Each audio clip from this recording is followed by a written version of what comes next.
Real Talk. Hey, I'm Gina Lou, and you're listening to Real Talk with the Director on Dollhouse Radio. Hey, what's up? It's Logan Browning, and you're listening to Real Talk with the Director on Dollhouse Radio. Real Talk. Hi, this is Alana De La Garza, and you're listening to Real Talk with the Director on Dollhouse Radio. Hi, I'm Diane Franklin from Better Off Dead and Bill and Ted's Excellent Adventures. You're listening to Real Talk with the Director on Dollhouse Radio. Hi, this is Monique Dupree, and you are watching Real Talk with the Director on Blog Talk Radio. Hey, I'm Stormy Maya, and you are listening to Real Talk with the Director on Dollhouse Radio. It's Vicky Judy, Orange is the New Black, and I'm here with Real Talk. Yo, what up? This is Jay Ellis, and you're watching Real Talk with the Director on Dollhouse Radio. Keep it locked. Hi, I'm Frida Parks, and you're listening to Real Talk Radio with the Director. Hey, I'm Issa Rae, and you're watching Real Talk with the Director on Dollhouse Radio. All I'm offering is the truth, nothing more. And nothing less. Welcome back to another edition of Real Talk with the Director and the Jedi Council. I am the Director. We'll be with you for the next 120 minutes or so. Real Talk is brought to you each and every Monday by B2S Media. We broadcast live via the World Wide Web on YouTube, via the IE Network, and Facebook, and of course Twitter via Periscope. Actually, no longer via Periscope. Now Twitter has its own thing going on, but we're still on Twitter. Check us out at Real Talk Radio. Also on, like I said, on the social network itself, the Facebook. Well, you could check us out on Real Talk Radio. It's Facebook, Real Talk R8DO. Radio. Get it? And also on the IE Network. So, another day. It's the 11th of October. Exactly 3 days before my date of birth. Well, not the actual date of birth, but my birthday. Day of birth, we'll say. Not even the day. We won't even go there. That's a whole nother story. Anywho, shout out to all the Libras out there. It's Libra season. Shout out to all of the October babies. Doesn't have to be Libra. You could be October Scorpios as well, because they're dope too. October Scorpios are dope too. I F's with them. You know what I mean? Actually, two of my very best friends are October Scorpios. So, yeah, shout out to them too. It ain't your season yet, though. It's still Libra season. Shout out to all of them. So basically tonight we got a pretty good show, man. Interesting more on the way I look at it is because it's, you know, we having one of those moments. We're gonna have one of those teaching moments that we always have, that we have every now and then. We have a very special guest on later, probably be checking in around 9:30 or so. This gentleman is very great talent. Terrence Laron Burke. He is a cinematographer. And he has a lot, you know, not only has he had a lot of, you know, nice work under his belt, you know, and we're talking like the haves, the have-nots, you know, Tyler Perry's The Oval. He's got a lot of Tyler Perry work under his belt. Recently, he's been working on the Equalizer. So, but more importantly, he's kind of a rare breed because there's not a lot of people of color in that position in, you know, in the industry. There's a lot, you know, around that, you know, I've run into quite a few. I'm not saying that there isn't any, but it's good to see a person of color to, you know, make some moves in that industry. And he was very humble enough to give us some time tonight. So we'll talk to him for a little bit. Should be fun. And everyone, we know what's going on. Everything that's been going on. But before we get to everything that's going on, we know the Bond film has come out, and it's doing good in the theaters, which is a good thing. I've got heard some good things about it, and this is Daniel Craig's last run for sure. His last run um, as Bond, and he had a good run. I gotta say, he's had a good run. Craig, I ain't gonna say I was skeptical. I had my doubts. I didn't know where they were going with this because I always refer to Casino Royale as Bond Begins. That's what I always refer to it as because that's what it kind of felt like to me.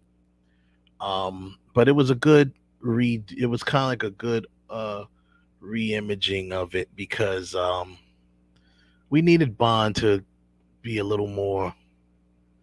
I don't know. I don't know what the word is, but a lot of people, the classic Bond lovers, they miss that suaveness and all that. We needed to see Bond before he was Bond, so to speak, before he was so suave and Craig brought that ruggedness to it, grittiness to it. Craig he did good at that, capturing that for Bond, but he was still to a degree he was smooth. You can start seeing him smoothing out more as the films went on. But James Bond has always been that action guy. He's always had the action, so they still bought the action. But yeah, I like Craig. Craig is one of my favorite Bonds. Actually, he is one of them. Um, Also, what else happened this week? A lot of stuff. Well, we already know what real the big thing that's going on is this whole situation with Dave Chappelle and his new Netflix special, The Closer, which has been the talk of the town. And I think I'm gonna bring in Ralph before I even start talking about it, so we can just discuss it briefly until our guest arrives, and then we'll switch over to another topic that I want to talk about. Because, like I said, we always have our teaching moments here on the show, and I like people to be able to really get a understanding for certain things when we bring guests on. So he's a cinematographer, obviously. We'll bring him on and talk about the importance of having good cinematography in your project, in your film. Um, it's one thing to film something a certain way and shoot it, whatever. It's another thing to use your cinematography to really tell your story and make it a part of the storytelling. It's like it's hard to express exactly what I'm trying to say, but you there's just certain films you just know, like you watch them and you understand by watching them. It's like can you tell this story by just watching it with the volume down? That's good cinematography, and it exists. It does exist. You just need to, it's good cinematography, good directing. It all comes together, of course. Directing, cinematography, but the director and the cinematographer or director of photography, they work together hand in hand. And if they have a good uh, rapport and they work good together, you get magic. So, uh, the reason why Spike Lee and Ernest Dickerson got, they had magic together. They really work well together, right? Um, so we'll talk about that when he comes on. But anyway, I'm gonna bring on Ralph. Ralph, you in the building? What's going on, brother? What's going on, everybody? Hello. So we'll just jump right into the hot topic of the since it came out earlier this month, and that is Dave Chappelle's The Closer special on Netflix. Now, just recently, Netflix has come out and shown their support for Dave Chappelle. They're backing Chappelle and his special, which, in my opinion, they should, only because they're going to, whether they should or not. they're going to do it because they're not throwing away that 50, 60, whatever it was, $1 million they paid Dave Chappelle to do these specials. And on top of that, the fact remains that Netflix is a distribution outlet, basically. They do original content, so they're producers as well. Mhm. But my point is, just as they did not take down Cuties, remember we had a show about that. Yep. Talked about the movie Cuties, whatever. They didn't take that down. They didn't take down 365 days where people was complaining about that and wanted to have that canceled. This whole cancel culture coming for not only with Cuties, not only the cancel culture was coming for it, the actual what are they called? The Federal politicians. government. Yeah. Yeah, the politicians were, a lot of like Republican politicians were going at it, right? Still didn't take it down. A lot of people complained about uh what was it called? The one about suicide that, with the something 13 reasons why. That was another one that a lot of people had complaints. I didn't complain about it, but I even made a statement about it too, which is completely different from this. Let's don't get it twisted. I'm not comparing this to those because those are whole different topics. You talk about suicide, you talk about, you know, but now obviously, also I read where Netflix has suspended allegedly 3 employees from Netflix who ironically they are, I guess they're, I don't know if they're all trans employees, but at least one of them was, who came out and was talking about uh Dave Chappelle's thing, but that's not the reason why they suspended them.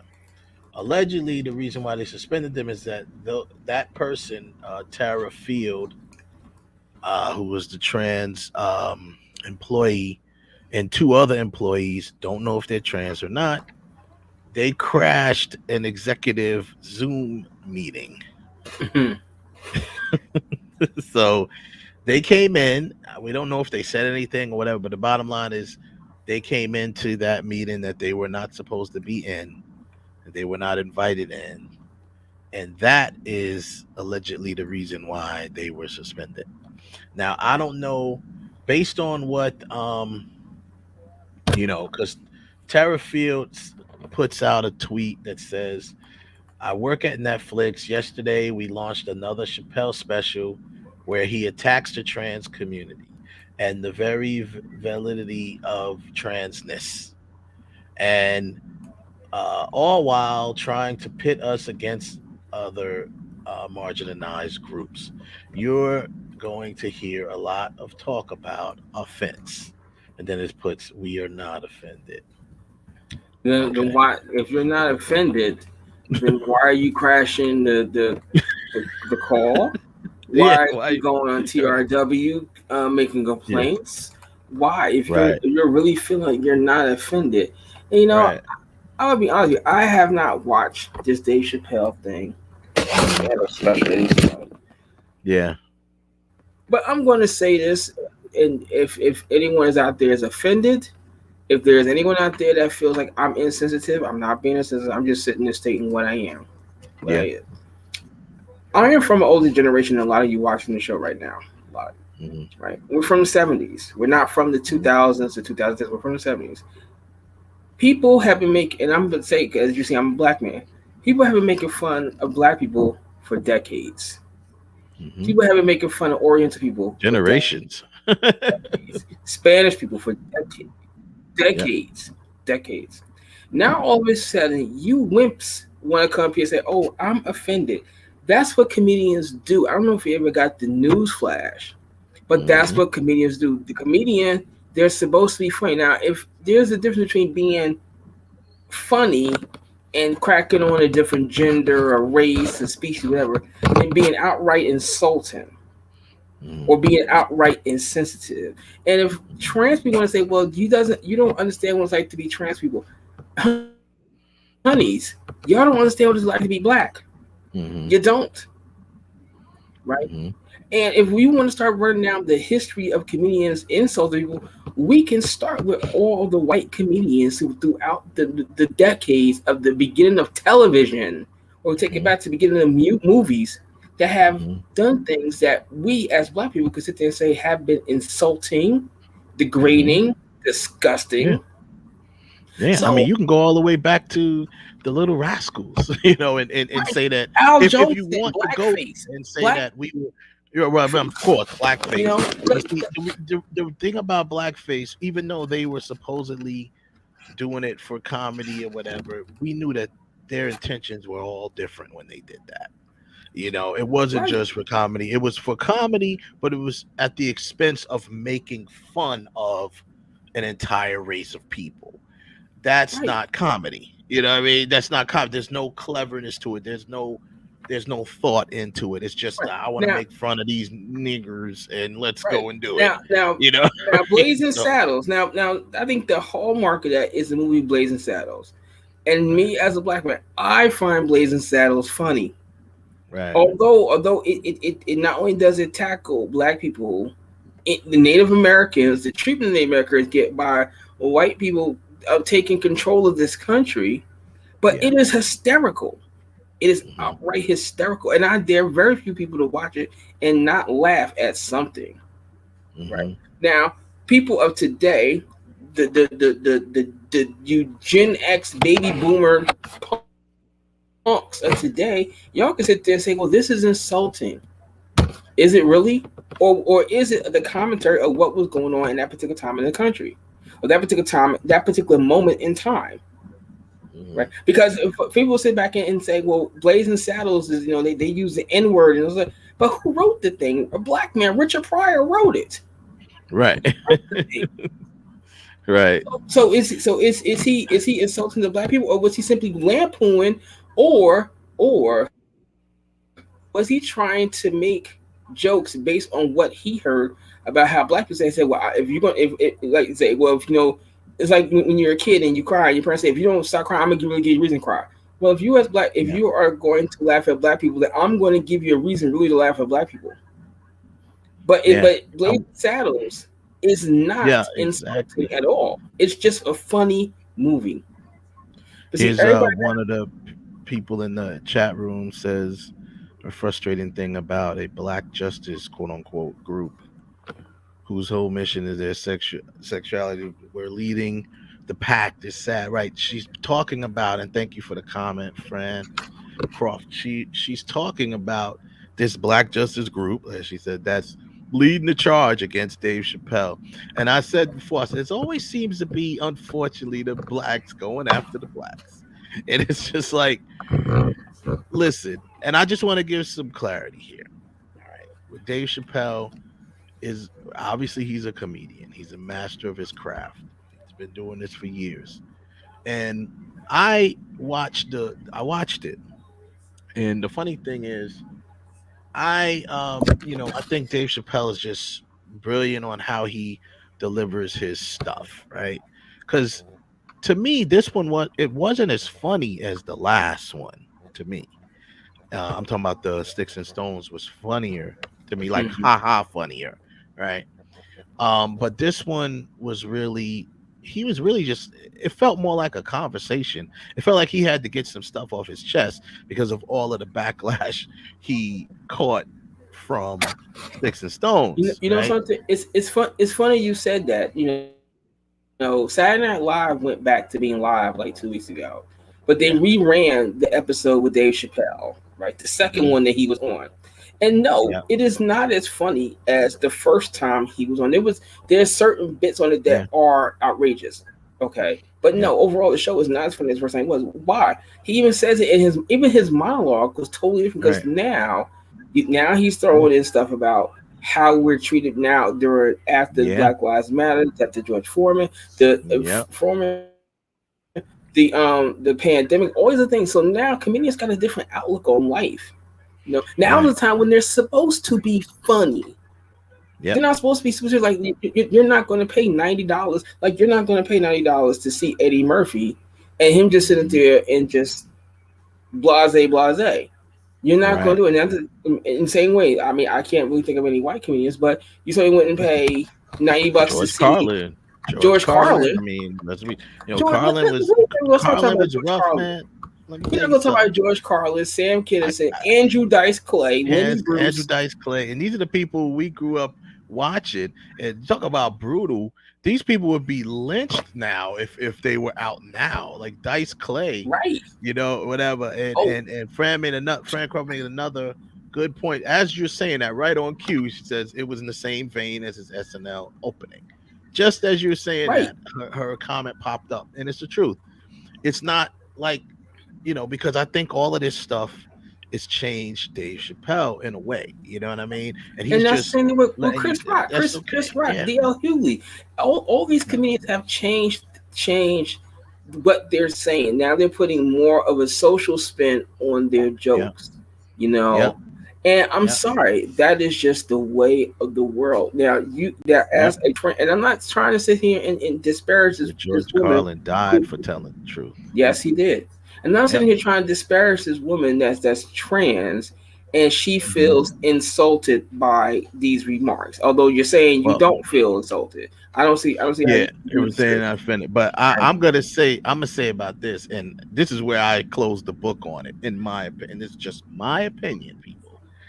Okay, so Daphne Dorman, who's the trans comedian that Dave Chappelle has spoke about in the past. He spoke about in Sticks and Stones, and he brought her up again in this one. Kind of Sticking up told, for him. kind of told, right? Kind of told the story of how he met her and met her mother and blah blah blah. Blah. So basically, he also, to people who may or may not know, revealed that she committed suicide. Right. So, and also he set up a trust fund for her daughter and stuff like that, or her kid. Now, what closed the books on this for me is the fact that that particular trans comedian family, they support Dave Chappelle. They said they were not offended whatsoever. They said half of the things he said, they're sure that Daphne would have been in the front laughing, because that's what it was. And he said something very, very, very powerful near the end of that show. He said, I don't know what the trans community has done for her, but I don't care, because she's not of their tribe. She's of my tribe, because she was a comedian in her soul. You see what I'm Hmm. saying? So by him saying that, close the books as far as I'm concerned. I don't want to hear nothing else about it. Her family is in support of him. So if they're not offended, hey, I'm okay with it. And like I said before, I get it. People get offended about certain things, whatever the case may be. I'm not taking that right away from nobody. But the fact remains that All right, because I'm Dave saying here reading Chappelle's a the article, comedian. and it says that right, that particularly trans women who've objected to after Chappelle used their realized bodies and gender identity as punchlines and closer.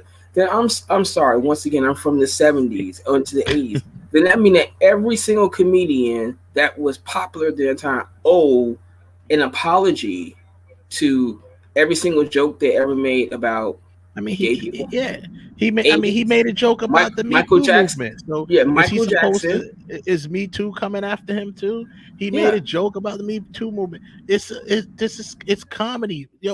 How come no one is trying to? And not that I want this to happen, but I'm saying, how come no one is trying to cancel Seth MacFarlane? How many times have Family Guy made fun of everything and everyone, whether you're gay, Everything. straight, black, white, Hispanic, handicapped, Yeah. fat, skinny, tall, short? It doesn't. Freaking Human, 9/11. animal, They made fun of 9/11. many times, 9/11. many times. Come on, man. You So know, if that is okay, not, and I'm not saying it's okay, but they're if they're that's going acceptable, strong, if you can right? They're still accept it, going if strong. you can You accept don't that see a people show like picking and Family Guy, saying take them off the air, take them off the air. And Cancel some Family people Guy. do, because there's some people that does it for everything. But this cancel, it's time to cancel culture, because it The- really isn't effective no, no, no, against no. people like Dave Chappelle. I disagree. I disagree. It's not time to cancel culture, but however, it is time if you want to sit there and say you want to have a cancel culture, cancel someone that really needs to be canceled. Yeah. Sorry. Now look, now this is the political line. You want to cancel somebody, but there's half of this country right now, to this day, right this second at 9:26 p.m. If you go to their front lawn, they still got vote for Trump sitting in front of their house. Mm-hmm. Okay. A lot Yeah. of people today support the people that stormed the Capitol on January 6th. Mm-hmm.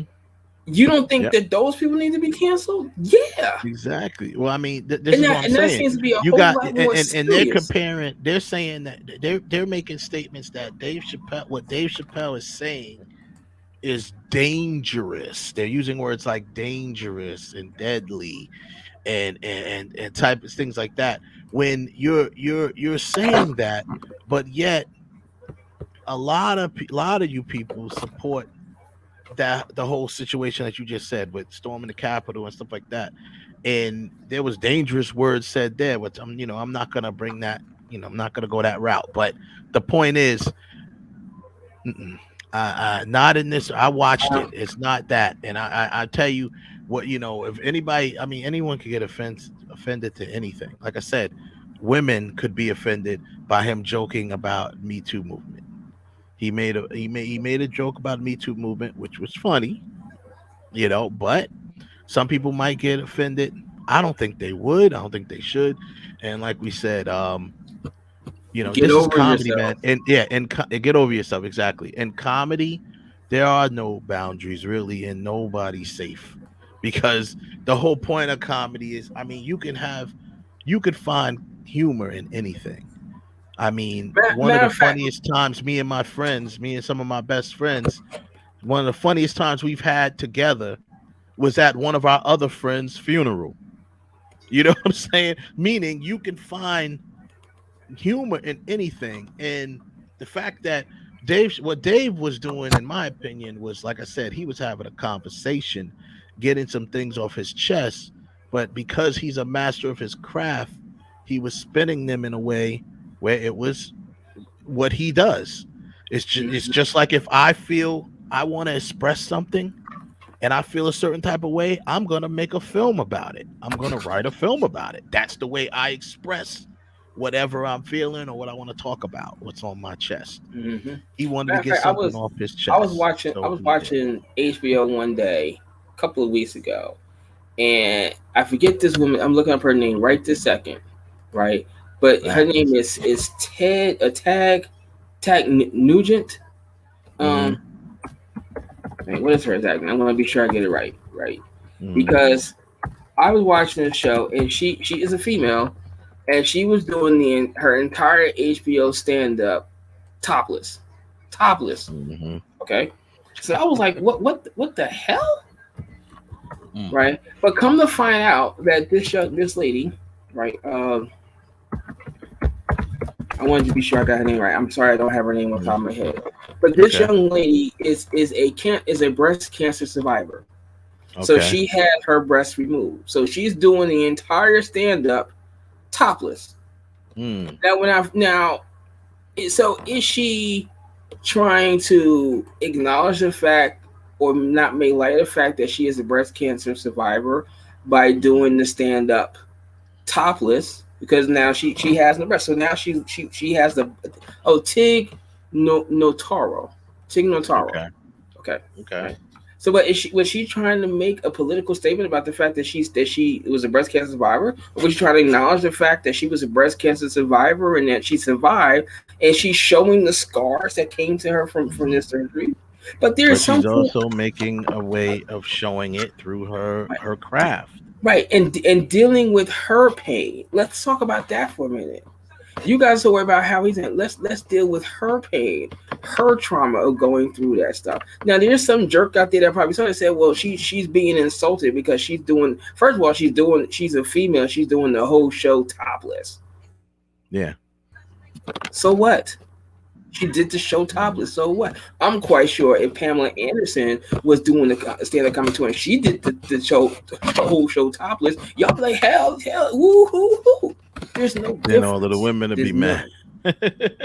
You know, the woman mad because then she's saying, oh, well, she's shaming. Like I was seeing something the other day where one of the people from Shark Tank was on the View, and it seemed like she body shamed Whoopi Goldberg. Okay. She said it was a bad joke, but she's known Whoopi Goldberg for years, and it was just a bad joke. And maybe in the moment, who knows? But should she now say, well, now people saying, well, she should be kicked off Shark Tank? Why? Yeah. Why? Wow. No, That's crazy. she made a bad joke. Maybe in her brain she thought it was funny and she said it. Like some of us have been in situations where we thought something We've all had funny. situations where we've all had situations where we've told or said bad jokes, or maybe not bad timing on the joke, or whatever the case may be. But the bottom line is, you know, my whole real take on it is, Dave is a comedian. This is his job. This is his craft. And I just, you know, we've lived with comedians for generations, right? And I just don't think every time a comedian says one thing or even several things that offends one or two group of people, now all of a sudden we should be canceling them. And I applaud Netflix for standing their ground, because they stood their ground with the other things that I mentioned. Like I said, cuties, which we had a show about. People were outraged about that. Even politicians was trying to get it. They were trying to get Netflix brought up on charges. They were Exactly. trying to Like get for what? Netflix brought up on charges for cuties. And did they remove cuties? No. You know why? Because Netflix is in the business of distribution. Now, let's be fair. Netflix has given the LGBTQ community a voice, a platform to express their voice. Let's not get it twisted. And it's obvious that they employ everyone, right? So to try to turn it around on Netflix and try to say Netflix needs to pull Dave Chappelle, who they've given 50 something $million to, pull his stuff just on the fact that they feel that what he said is dangerous to the trans community, and that he's punching down on the trans community. That's their opinions. But because of that, Netflix is supposed to throw away millions and millions of dollars. Now that's from a business standpoint. Now, from a creative standpoint, Netflix has given many gay, lesbian, trans, whatever, um, creators a platform to show their stuff, Now a you just platform but you to just to said that. to, to put their stuff out there. Now you just said Dave Chappelle like he created a fund in her name and he's done all these other things. How come you guys only so okay? If you didn't like the special, but what about all the other things that they did? And here's the big question: for this, if that's how you feel, what have you personally done? That's why he You said. know, That's why I said the most important line to me that he said is, "I don't know what the trans community has done for her, and I don't care, because you know what? She's not of their tribe. She's of my tribe, because she was a comedian in her soul." Now he told a nice, funny yet tragic story about her, about how he met her. And this is obviously after the last special, so he's already been getting a lot of crap from that community. And him meeting her and befriending her, and they become friends. He even let her open up for him when he was out in California. And he told a story that she was a new comedian, and she bombed. She basically bombed when she went on stage, and he said, but she kept her faith, kept the you know she didn't crumble for it. She didn't let that, you know, crumble her. So I think he admired that and then tried to mentor her a little bit on comedy.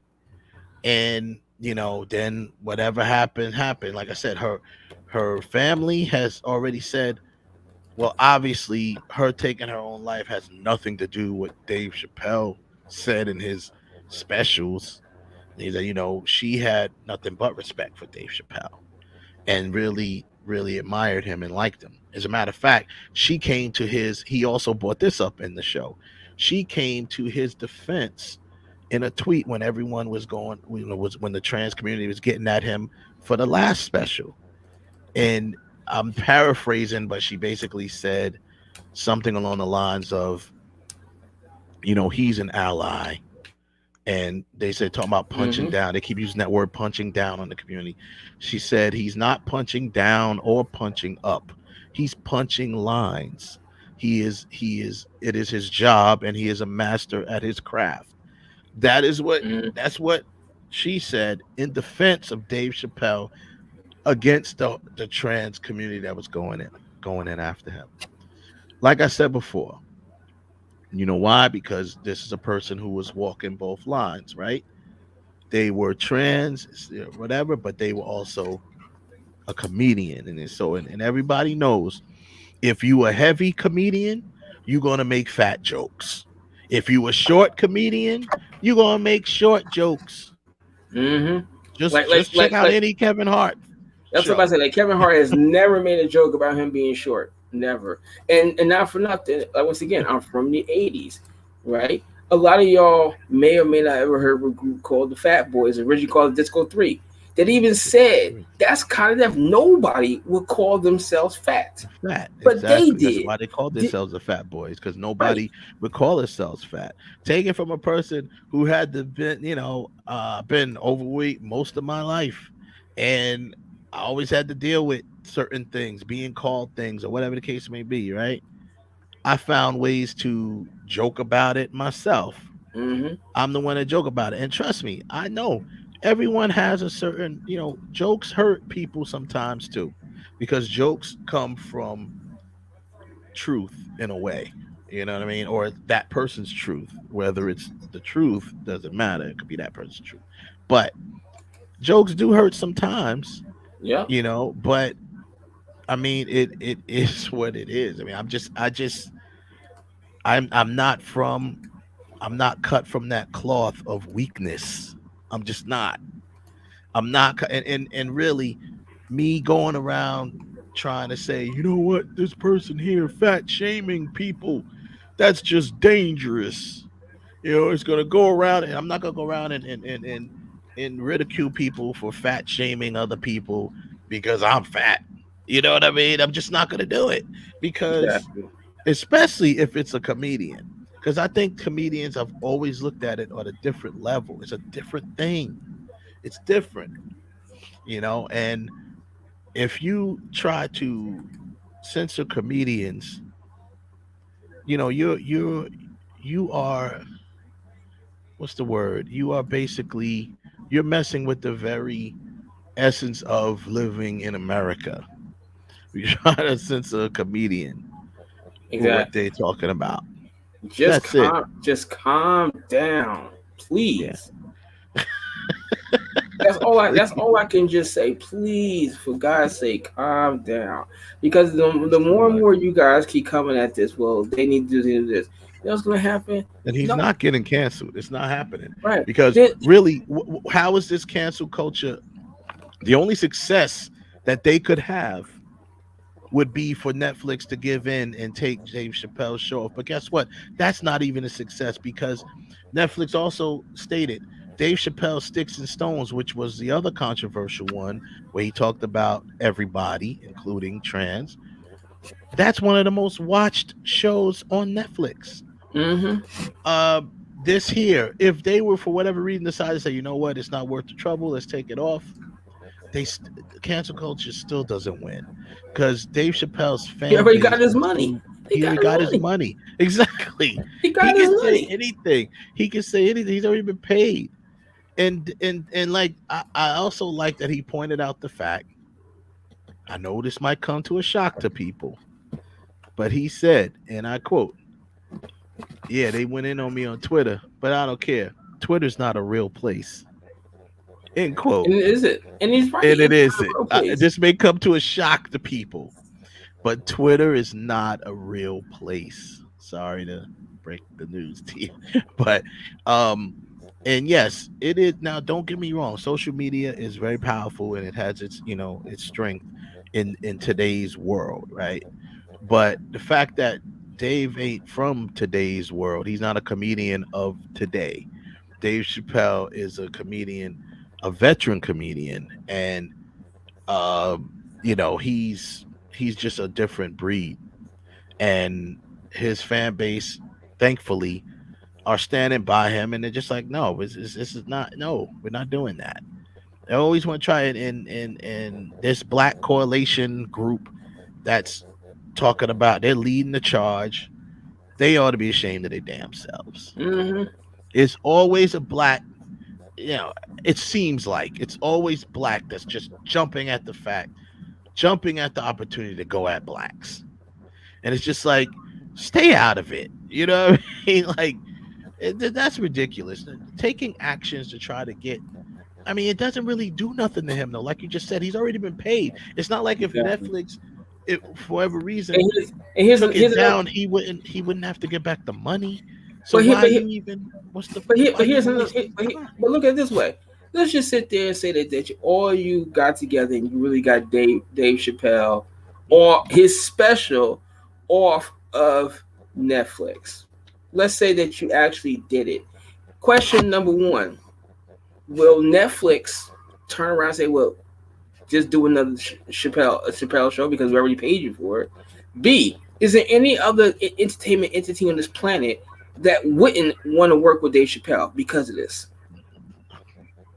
I'm going to sit and say no. It's a different thing. If Dave Chappelle was out there molesting children, he was a Right, serial killer, a serial rapist. If right. he actually was abusing women, then you're talking about a different stance. But if you want to That's the sit there whole and say thing. simply because of what he said, things that he's saying, then like I said, Eddie Murphy would have went out of business in 1983.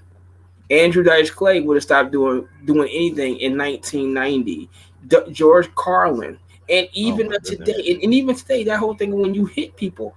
I'm sorry, is Chris Brown not still making music? Do y'all not still dance to his music, his trap music? Right, So let's right. be real So clear. And listen to and him.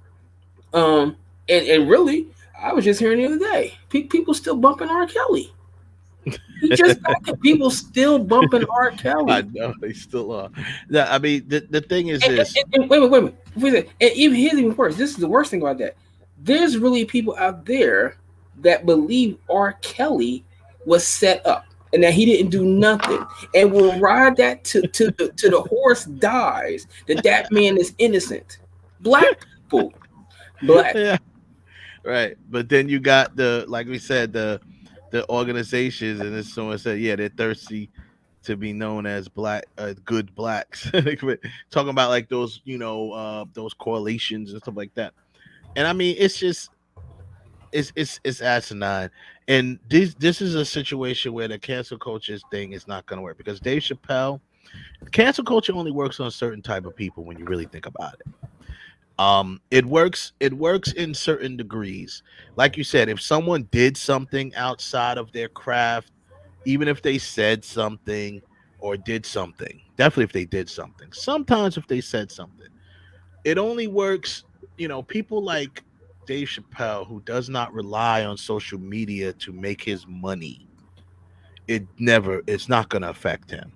Also, certain now we have had people in the acting business and stuff like that that's been affected by it. That's just because they probably said something on social media that came back to bite them. Or like, let's just say, the first person that comes to mind is Roseanne Barr. She said something that came back, and what happens is you got places like Disney that, it also depends on where you're employed, right? Places like Yeah. Disney that really pride themselves on their so-called image and name. They're anything that's harmful to that, or they deem harmful to that, they're gonna cut that out. They're gonna cut that out. Yep. So yeah. No. Um. Hell, I was just thinking, who was that? Like you said, Roseanne. If I'm not mistaken, although the Connors is going on and Roseanne is not on it, there are still TV stations that still run the original Roxanne. I mean Roseanne. They're still playing Yeah. it. They didn't delete it off the air. They just said, well, we don't want her on a new incarnate of the Connors, but Hmm. she's still available. Right. Sorry, you know. Yeah. So what? Exactly. Does Roseanne deserve to be someone that is part of the cancel culture? You can make a real strong case that yes, she should.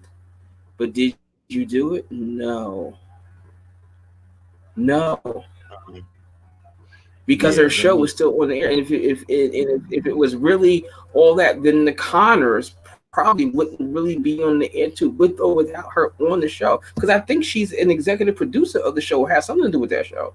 So she's still getting money off the show. She's still me off it, And since right? the She just characters were has to. created by her, she's still getting money from the show. She created the characters. So guess what? She's still getting paid. And she getting paid for Yeah, doing nothing. And that's I know true. that's like a real extreme circumstance that I'm talking about right there. But my point is that Dave Chappelle is someone that does not deserve to be in a cancel culture simply because he's making Yeah. a statement or jokes about what life is like today. Really, yes, there are trans women and trans men of today. And if whatever it is Yeah. that he was saying that every single person on this planet came through a female's vagina, if that's one of Right. your gripes, That's a well, fact. is he wrong? He's not. He is not. He's not wrong. I mean, let's be honest. I mean, there's no. What can you say? What can you say? Nothing. He isn't wrong. And he just then that's what he said. He said he so people once again because he said he was an agreement with um it was who's the one who's the Harry Potter author? J.K. Rowling's. J.K. Rowling. Yeah. No, J.K. Rowling. He because now she done said something that's offensive to the trans community.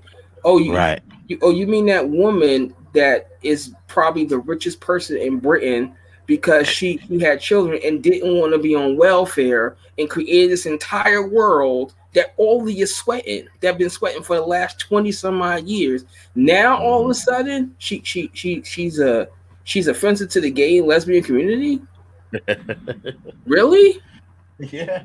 Well, I mean, regardless of the fact, he just said what he agreed with was gender is fact, right? That's what he said. Gender is a Gender is fact, fact, and he's that's and right. that's what he Every said. single person, forget that. Every single being on this Yeah, planet, yeah, human, animal, whatever, all have come from a woman's vagina. All. right, right. There is no denying that unless somebody, unless you want to sit there and you want to sit there and say, well, test tube, but in vitro fertilization, but that's still in a woman's vagina. Test tube might be the only one, but realistically speaking, how many people are on this planet that were born from test tubes? Yeah, One out right. of how many people on this planet? Hmm. We haven't gotten the ability to clone people yet, at least not that I'm aware of. I know Well, we clone animals. that's I a know we, whole nother story. that's a whole nother right. Maybe, maybe To not. my knowledge, I don't have a lamp that I can rub, and the genie come out and say, "Hey, genie, listen, I need 600 more versions of me." That hasn't happened neither. Yeah. So if that's one of your gripes, then maybe it need to be analyzed exactly what he said. Is anything that he actually said wrong? First thing, Well, I mean, and is anything he said is really people have truly the right. insulting. Right. People have the right to get insulted about whatever. But the bottom line is he I think the more question is anything he said actually dangerous? Is these are the Mm-mm. words they're using. They're using dangerous because and they're obviously using those words because they're making it seem like people are gonna watch this Dave Chappelle special and then go out and beat up a trans person. That's basically what they're trying to say. They're basically saying because you wouldn't use the words like dangerous and stuff like that because it's just like, oh, they're gonna watch Dave Chappelle talk about, joke about, let's say not talk about, make jokes and talk about um his experience. And he's not just sitting there blindly talking about trans people. He's giving his opinions and his experiences. And let's not forget, how about the fact that since the last episode, since the last special, trans people have been really harassing him, and people who support that community have been harassing him. He's been getting people coming up to him. That's actually part of, you when you watch it, you'll see that's actually part of the story of how he met the trans comedian. Like I said, he met her mother first, and the mother kind of like set him up, you know, for a situation, and kind of like then went into that whole deal. So it's very interesting the way so he's, so what about from his perspective? You know, he's a Mm-hmm. celebrity. He has to watch his every move, everything he says, because he's a celebrity. He got people that come up to him all the time or try to approach him.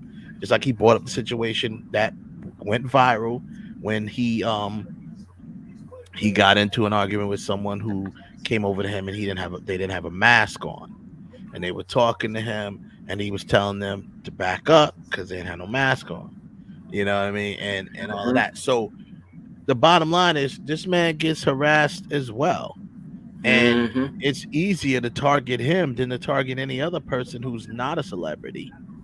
Because, hell, to be honest with you, some trans people you can tell, some of them you can't. So, meaning, uh, it's easier to target Dave Chappelle than to target some random trans person, is my point as far as harassment goes.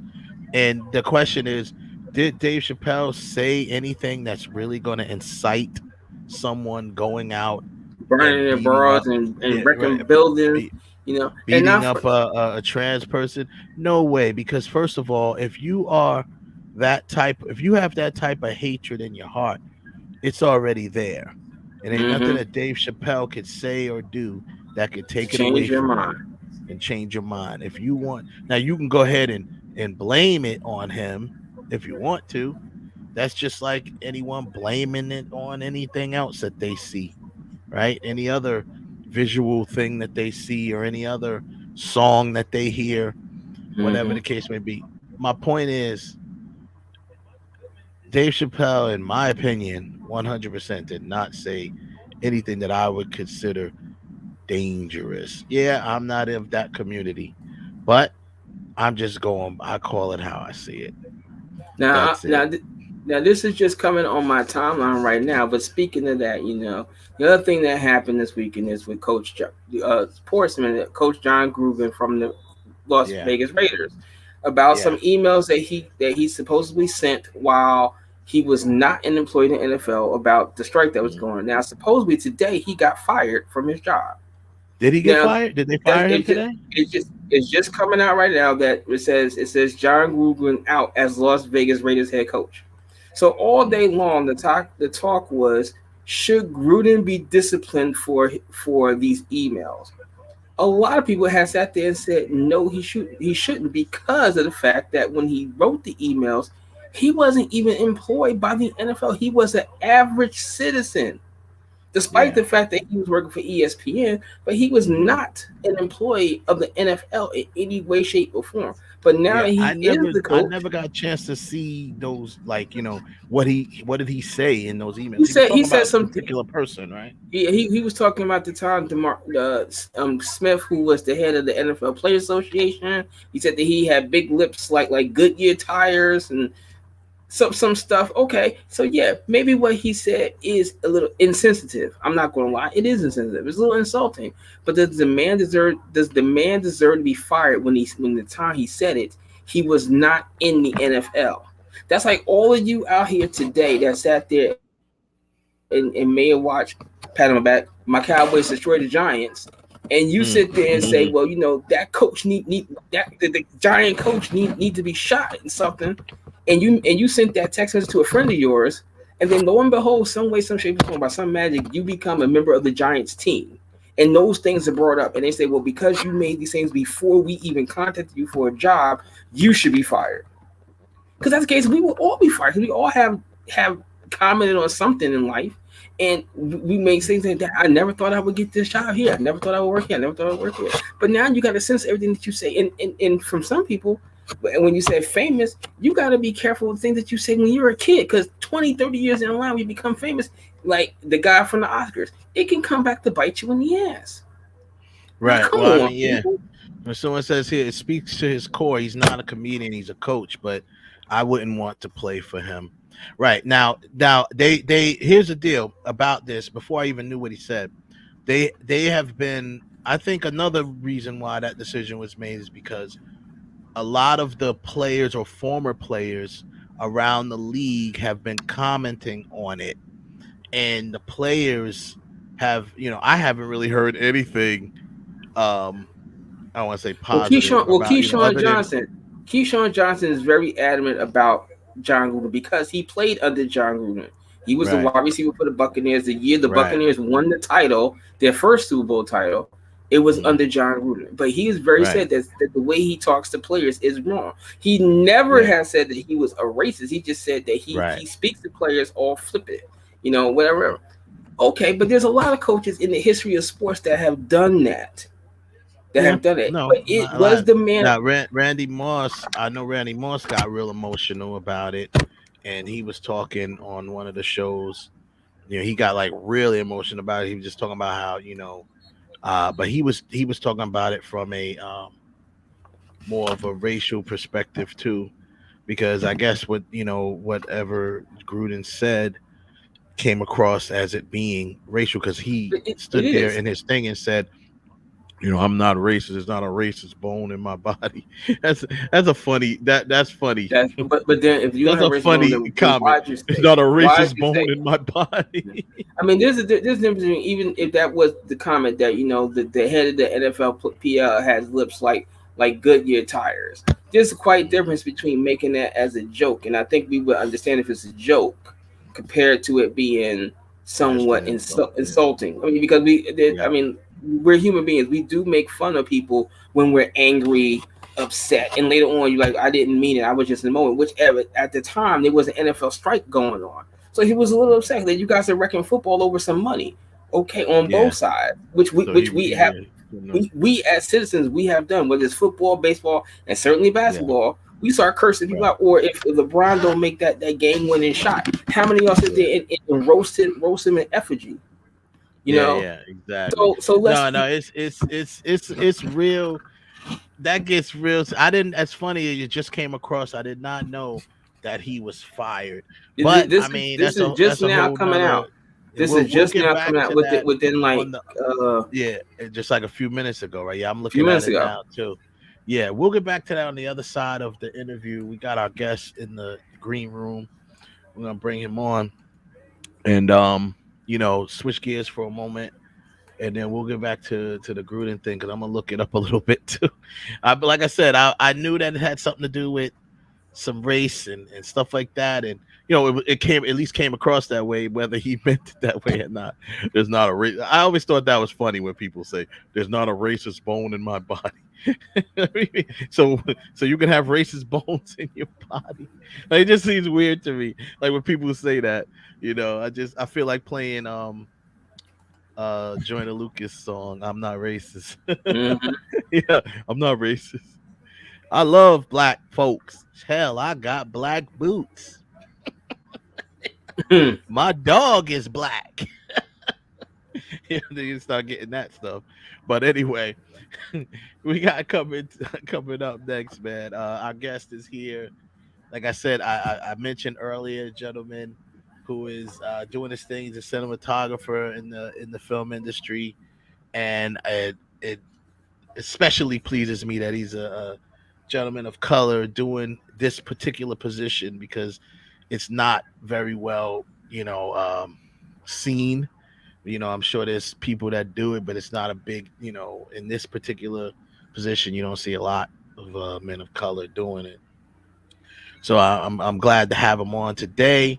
He was having a little technical difficulties, but I'm glad he got it worked out. That's what's up. So, man, everyone, please welcome to the show, gentlemen, Terrence Laron, Burke. Hey What's going guys, how on, you man? doing? Hello, how are Sir, you? Welcome. thank you Doing for good. joining us, man. We appreciate you, man. Thank you, I, brothers. I, I'm glad to be here.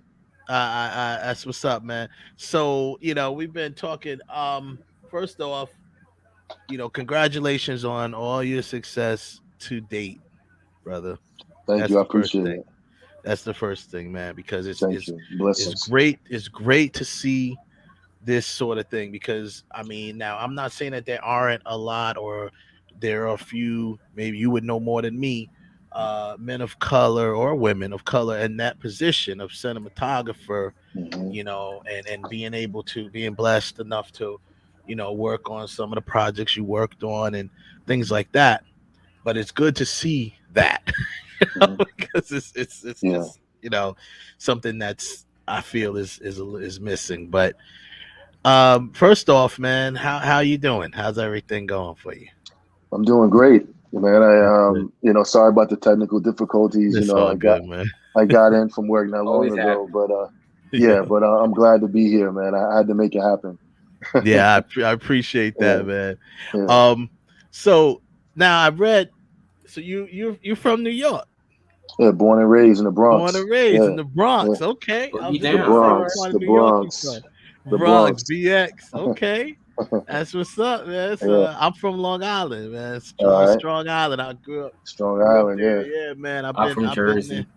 All You right. from Jersey? Jersey. Yeah, Jersey's good. Jersey's good. Jersey, Dirty exactly. Jersey. Dirty So we all Jersey. Jersey's good. we're tri-state brothers right here. Tri-state. Yes, sir. That's what's up, man. So are you located? Are you still in New York, or do you? Yeah, yeah, definitely like in the Okay, Bronx. Yeah, for sure. Yeah, okay, that's what's up, yeah, man. yeah, Yeah, I moved to Florida in 2015. Hated here. yeah. Yeah, man. Yeah, I've Why? Nobody been Too told around you hot? to the move last down there. It's too hot. It's too Nobody yeah, told it's you to too move hot, down man. there. It's too Yeah, hot, man. He was like, and the I'm summers. tired. I'm tired of shoveling snow. I was like, okay, I was, okay. yeah. Remember I told you, I told And them now that look at you. Yeah, Now I you got to was deal with literally, hurricanes. I was, mm, I was that's true. literally shoveling snow one day, one Mm. night after the plow plowed me in. Pause, and it was like, um, I'm like, I gotta get out of here. That's it. I Yeah, can't shovel snow no more. But yeah. that's what I went. But that's cool, man. So what made you go into 'cause I know I think your first degree was in media communications, which mine was as Hmm. well. Hmm. And that's, as we know, that's a bunch of things. It's not like Yes, one general yes, thing. So what yeah, made you go and you went to what? You went to AFI, right? For yeah, yeah. I went to cinematography? AF. Yes, sir. I went to AFI. What made me, it all started when I was younger. My parents, we used to go to the drive-in. That was like our thing. Yeah. Mm. They hide me and my brother and sister in the back, Yeah. and then they go, oh, it's only two of us in here. And then we go to the drive-through, we go into the drive-in. So the Yep, drive-in I is You remember know those this why is I'm days. a big, laughing? Because we've done it's that. true. You go to Pathmark first, you get your spam, get your mayonnaise and your bread, and you make your sandwiches and chips. But no, but Oh, like that's funny. at the drive-in, that's when I seen like all this, this stuff on a big screen, Hmm. and they used to Yeah. love horror. They used to love horror. So when I was young, we always saw horror, no matter what, no matter how old I was. We were watching Jaws, we were watching Amityville Horror, we were watching Evil. It was a ton of like horror stuff, but it was like on this massive screen, and I was like, wow, like that's amazing. I wanna do something in the film business like Hmm. that early age. Just I want to do something like that, Yeah. So that's where it really started. But I was when after I graduated from undergrad, I was a grip for like many. I started as an intern PA, Hmm. grip, and I was a Oh union grip. wow. I was a union grip for many years, Oh you know, man. You and went then I you went want you went the traditional route. You went yeah, the I went yeah, but also it's not as traditional. Most of the time, Mhm. cinematographers come from the camera department, Right, camera, and they yeah. work their way up. But now Yeah, it's traditional different. was the Now wrong it's word. different. I meant like you went Yeah, the rough route. yeah, it was You different. worked you paid that dues. I hear Yeah, you. it was different. So yeah, I spent many years as a grip, and then one day, I was like, I want to shoot. So Hmm. so I got closer to the camera ops and the camera assistants and the DP, and I'm sitting at the monitor and I'm learning. And I said, okay, I'm gonna start shooting some stuff. So I was shooting Right. on the weekends and doing my shorts and projects, and then couple years later, I said, a friend was like, "Hey, why don't you take it to the next level and try to get an AFI?" So Yeah. I sent out, and I was accepted. And it's it's Wow. one. It was That's a it's great very school, man. That's a it great is school. it is it's very it's difficult to get in. I was able to get in, Yes, very it is. fortunate, lucky, very fortunate to get in. And Yes. it wasn't very many of us in each discipline, so I was grateful Mhm. to get in. So Yeah. yeah, Yeah. yeah. I don't think they really, to my, you can correct me on that. I don't think they really take a lot of people at one time in that school. No, Is they that don't. They true? don't take they don't take many people, and there's they Yeah. take a certain amount for each discipline. Mm-hmm. There's like Mm-hmm. cinematography, Yep. directing, screenwriting, Yep. production design, Yep. and producer. And so they take like a certain amount of people from each. And we usually sprinkled in here and there. So like I said, I was fortunate enough to get in, and I had this 2-year program. I had a great time, learned a lot from them. That's awesome. Yeah, That's might have made a awesome. lot of great friends too. No, well, I can imagine, man. I mean, Yeah. a lot of people in the industry, in the film industry, in the film world, period, meet Mhm. a lot of their good friends and uh, future business partners Mhm. in school. Spike Yeah. did it. Spike Mhm. and Ernest. They were. Yeah. Yeah. So I mean, and then you can go even back to, Yeah. Spielberg and Lucas. Yeah. Knowing each other But from here's back but in the here's the day. thing. Here's the thing about AFI is that, like, it's very, very expensive. And most of the Yeah, people who go there, have money. yeah, Most people go to have money. So I'm a grip, and all my savings I had in my savings was to go there. So I'm in go the there. green, but I'm in the green before I go in. When I Awesome. get out, I'm in the Yeah, red, in the red. Yeah, because exactly. Yeah, you're it's talking about expensive. between 180 and 200K for two Yeah, Oh my years. it's yeah, it So is, yeah, and yeah. it's like a private school. It's not. It's nothing you can go and get loans for. I don't think Well, no, there. Can you? you can't. No, you do. You You do. can. The majority of people take out loans, but there are also like scholarship Okay. programs they give to like two people. But for the most part, it's mostly loans people take to go in there. But Okay. yeah, yeah, Yeah, it's very expensive, but yeah. they are a very proven school, Hmm. and you're one of the products of that. Of that proof. I'm just Which lucky, you know what I'm saying? Just meeting the right people. No, yeah, yeah, seriously, it's like I, I'm a people person, so I yeah, know that the value of networking, the value of people pushing you forward, and I'm lucky to have people push me forward. Because that's you can't do yeah. it alone. And It's true. if you're a jerk, like I said, I came up from the bottom to the top. Yeah, So yeah. I'm like I know how to respect whether you're a parking PA to a producer. I treat everybody the same. Yep. That's Because that's that's yeah, exactly how you and yeah, I tell everybody that who's ever asked me about quote unquote breaking into the film hmm business or anything yeah, like that. The first thing I tell people is like, man, you gotta be easy to work with. You know what I'm yeah, saying? You gotta be easy to yeah, work with because yeah. it's just that I mean, and everyone to tell you that. Some of my I went to Full Sail and it's like, some of the Full people Sail's from Full. great. A Yeah, lot yeah, I of love it's some AFI people who went to Full Sail. Some of my yeah, yeah. classmates. I love it. I always loved it. I'm just now finishing my master's there in creative writing, but That's great. I went there before and got the media communications, but some of the faculty that work there, are people who work in the industry, so Mhm. Larry Katz, who's a big, he's like a AD, right? So Mhm. he's worked on like Avengers and all this other stuff, right? He says the same thing every time I talk to him. Every time anyone talks to him, yeah, man. But he's like, listen, you just got to be easy to work with Word. and Yeah. reliable. You got to be reliable. Those are the two things Yeah. you got to be. You got to be Yeah. relatable and reliable. That's what you Facts. got to be Facts. in the For real. business. Yeah. Relatable and reliable. What So happened to being that's friendly? The friendly just gets well, cut out well, out the friendly. window. Yeah, that's part of it. That's part of it. Yeah. But That's relatable and relatable. That's the reliable. relatable Yes, part. being Yeah. relatable. Okay. Yeah. Like he just said, you Yeah. just said you're a people's person. Yeah. So, you can talk to people, different Yeah. types of people from different walks of life, Hmm. deal with them. And, and that's what makes I mean, hell, I mean, I remember hearing a story that Denzel Washington talked about. I think it was the guy who's his steady cam guy, You know, like he always brings that guy on projects. Mm-hmm. You know, because they just hit it off. Not just for the fact that they hit it off. I mean, I'm sure he does good work too, and he, you know, Denzel likes the way he makes him look. But he brings him, he recommends him for jobs. So, yeah. So when you let's talk a little bit about some of the stuff that you worked on. Mm-hmm. You know, and I'm looking at your IMDb, and it's a lot of stuff. It's not even all updated because I know you're working on the Right. Equalizer now, right? Yes. So, That's been great. That's been how's great. that Yeah. been? Let's start with that. How's that been? Oh man, it's been fantastic, man. It's been a Yeah. blessing. And I wanted to say something about you said about being relatable and being friendly. Yeah. You know, the best jobs that I've gotten are through people who I met. Mm-hmm. You know, like whether it's, you know, somebody seeing a film I shot at a festival, wanting to meet, pushing me forward to do TV, doing movies and stuff. The person who I met in the festival, I just finished a movie with them a few months ago, and they've gotten me TV shows. And in the Equalizer, I knew somebody from 6 years ago. He gave me a call.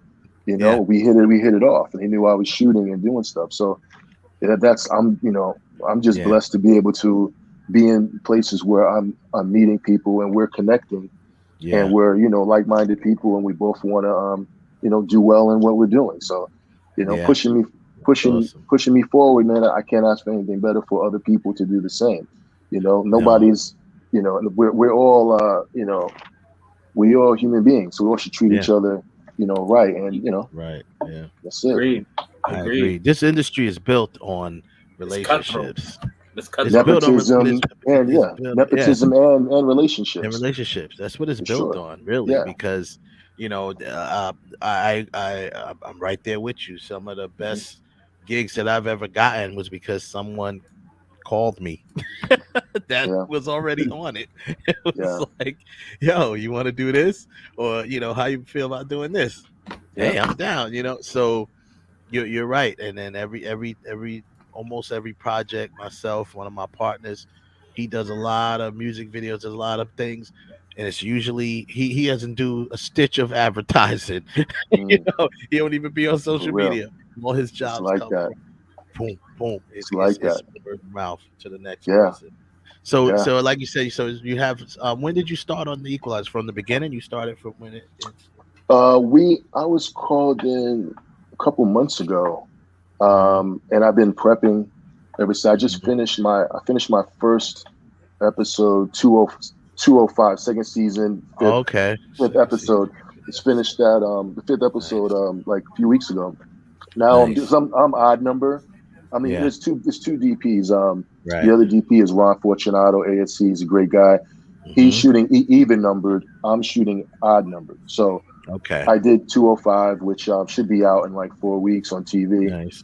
And then he's doing 206, and I'm prepping for 207, which I'll be shooting. I'll be shooting this week. Awesome, awesome, man. That is. It's been great. That sounds like it, man. That's what's up, man. I'm glad to hear that. So you now obviously in the past you've worked on the Oval, right? Mm-hmm. And sisters, and then we have the have nots. Yeah. So you're working with Mr. Perry. How's it working with Mr. Perry? Yeah, he's Mr. Perry. He's Mr. Perry. Hey, everybody calls him Mr. Perry. Yeah, I know. He's Mr. Perry. Nobody calls him Medea. No, does anybody ever slip up and call him Medea by accident? No. They're not crazy. They're not crazy enough. You know, he came. They came. They always come to my school. I remember, like every year, Full Sail has like this Hall of Fame celebration for like everybody who's basically went out and done something, like you know the award winners and stuff like that. And you know, so then they came to our school, was talking about that too. It was pretty funny, man. But Mr. Pratt, how was your experience working with him? You know, it was I was blessed. You know, there was another brother who worked with him named Richard Violet, who he shoots P Valley, and he did American Soul. But he was AFI graduate as well. So we connected, and we got along well. He shot for Tyler for years, and then I took over for him when he to cover him while he's doing a movie, and Yeah. then he never came back, and I kind of took over for him over there. But nah, Mr. Perry's been great to work with in the past, and just like it's a lot of work. You're gonna work. It's a lot of pages. It's a lot of work, but Yeah. he gives people of color an opportunity. You know what I mean? We have Yeah. like That's hair, important. makeup, wardrobe, grip, electric, art department, props, etc. Mm, They're all over the place. Security, that's everybody. important. He gives a lot of opportunities to a lot of people down in Atlanta, and we're all Hmm. thankful. And I'm thankful. I mean, hey, look, all I can say is working with Mr. Perry for those almost 5 years, clean all my debt. May have Wow. I. That's So awesome. That's that's Wow. all. awesome. I can't That's say awesome. anything. I can't say anything but positive things about Yeah. him as a person, and him as Yeah. who gave me a chance. You know what I mean? I cover for Richard, and kept me along. So yeah, That's I'm very awesome, man. very thankful. Yeah, I hear a lot of that, man. I haven't been uh privileged enough to meet him yet. Hmm. But I hear a lot. Like I said, a couple of the students, well, former students from Full Sail that that work for him was coming back and they were just telling us about stuff like that. And they was also talking about how he is all for opportunity, and even and Yeah. and and and he's not the type to hold you back either Hmm. from another opportunity, even Hmm. if it's not like Oh yeah. from him. Facts. You know, Yeah. that's Yeah. what's up. Yeah, when I heard Yeah. that, I Yeah. was and not that I wasn't sold, but I was Hmm. sold. I was like, that's what I'm talking about because he Here- here- realized. Here's the thing about when I first met him is Hmm. that so I showed the people his team on Rio and everything, and then they signed off, flew me down. I was like, great. Tyler Yeah. signed off on me. It was great. So I come to the set, and then I see him and talk to him, and we're like, hey, I'm excited. Like Mr. Perry signed off on me. Everything is great. Hmm. I met him. We were talking, and he's like, hey man, glad you're here and everything. Like, I heard great things about you. Like, I have to see your reel. I'm like, what? You didn't see my reel? Like, what do you mean? What do you mean you didn't see my reel? But what I'm saying is that like he's willing to give an opportunity by Yeah, like hearing good things about what I was doing from that's dope. Richard and from his higher ups. The That's point where dope. he was like, okay, he didn't have time to see it at that moment, but he's like, I gotta check it out. And I'm like, Yeah. Dad, I thought you saw it. I'm like, oh, happy and everything. You ain't even see it. Like, I still might have to get on the next plane out. That's But funny. no, You got yeah, someone put Wow. left a message there for you. They watching from the Bahamas. Much yeah, respect to that's my Terrence, guy. known him since Yeah, 2009. yeah, we Worked on worked a on a production production in the there. Mark Bahamas. C. Ford. Yeah, Thanks for the Mark, comment, Mark. We thank you, appreciate Mark. that. Good Yeah, dude. that's what's up, man. Yo, Yeah, so I mean, that's what I mean. Obviously, you worked for Mr. Perry a couple, quite a few projects. It says yeah, 24 episodes of the Haves and yeah, Have yeah, Nots. yeah, You have the 47 of damn. You shot yeah, that whole the I've whole seen thing, huh? Sisters. I kind of yeah. like it. I shot I started two watching the seasons of. old. I'm sorry. Oh no, he said he saw Sisters. I don't know if he Oh, watched the okay. I said I Oval. start. Yeah. I watched some of the of Sisters and a little Hmm. bit of the Oval. I started watching the Oval. And I was in Los Angeles, and a friend of mine had it on, and it kind of like sucked me right into it. Like in the first half hour, I was like, "Oh my, what is this?" It's like, It's a lot of whoa. drama. So I Yeah, a lot gotta of crazy now. stuff. I gotta play catch up. I'm playing catch up with certain series now. Yeah. Yeah, yeah. So I how shot did the you was Yeah. first talking two about how you was seasons. starting with the Oval? Yeah, I shot the first two seasons of most of those shows, Hmm. and Yeah.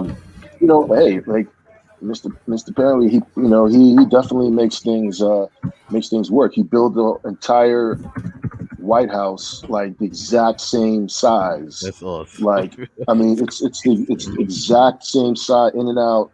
The oval is Wow. exact.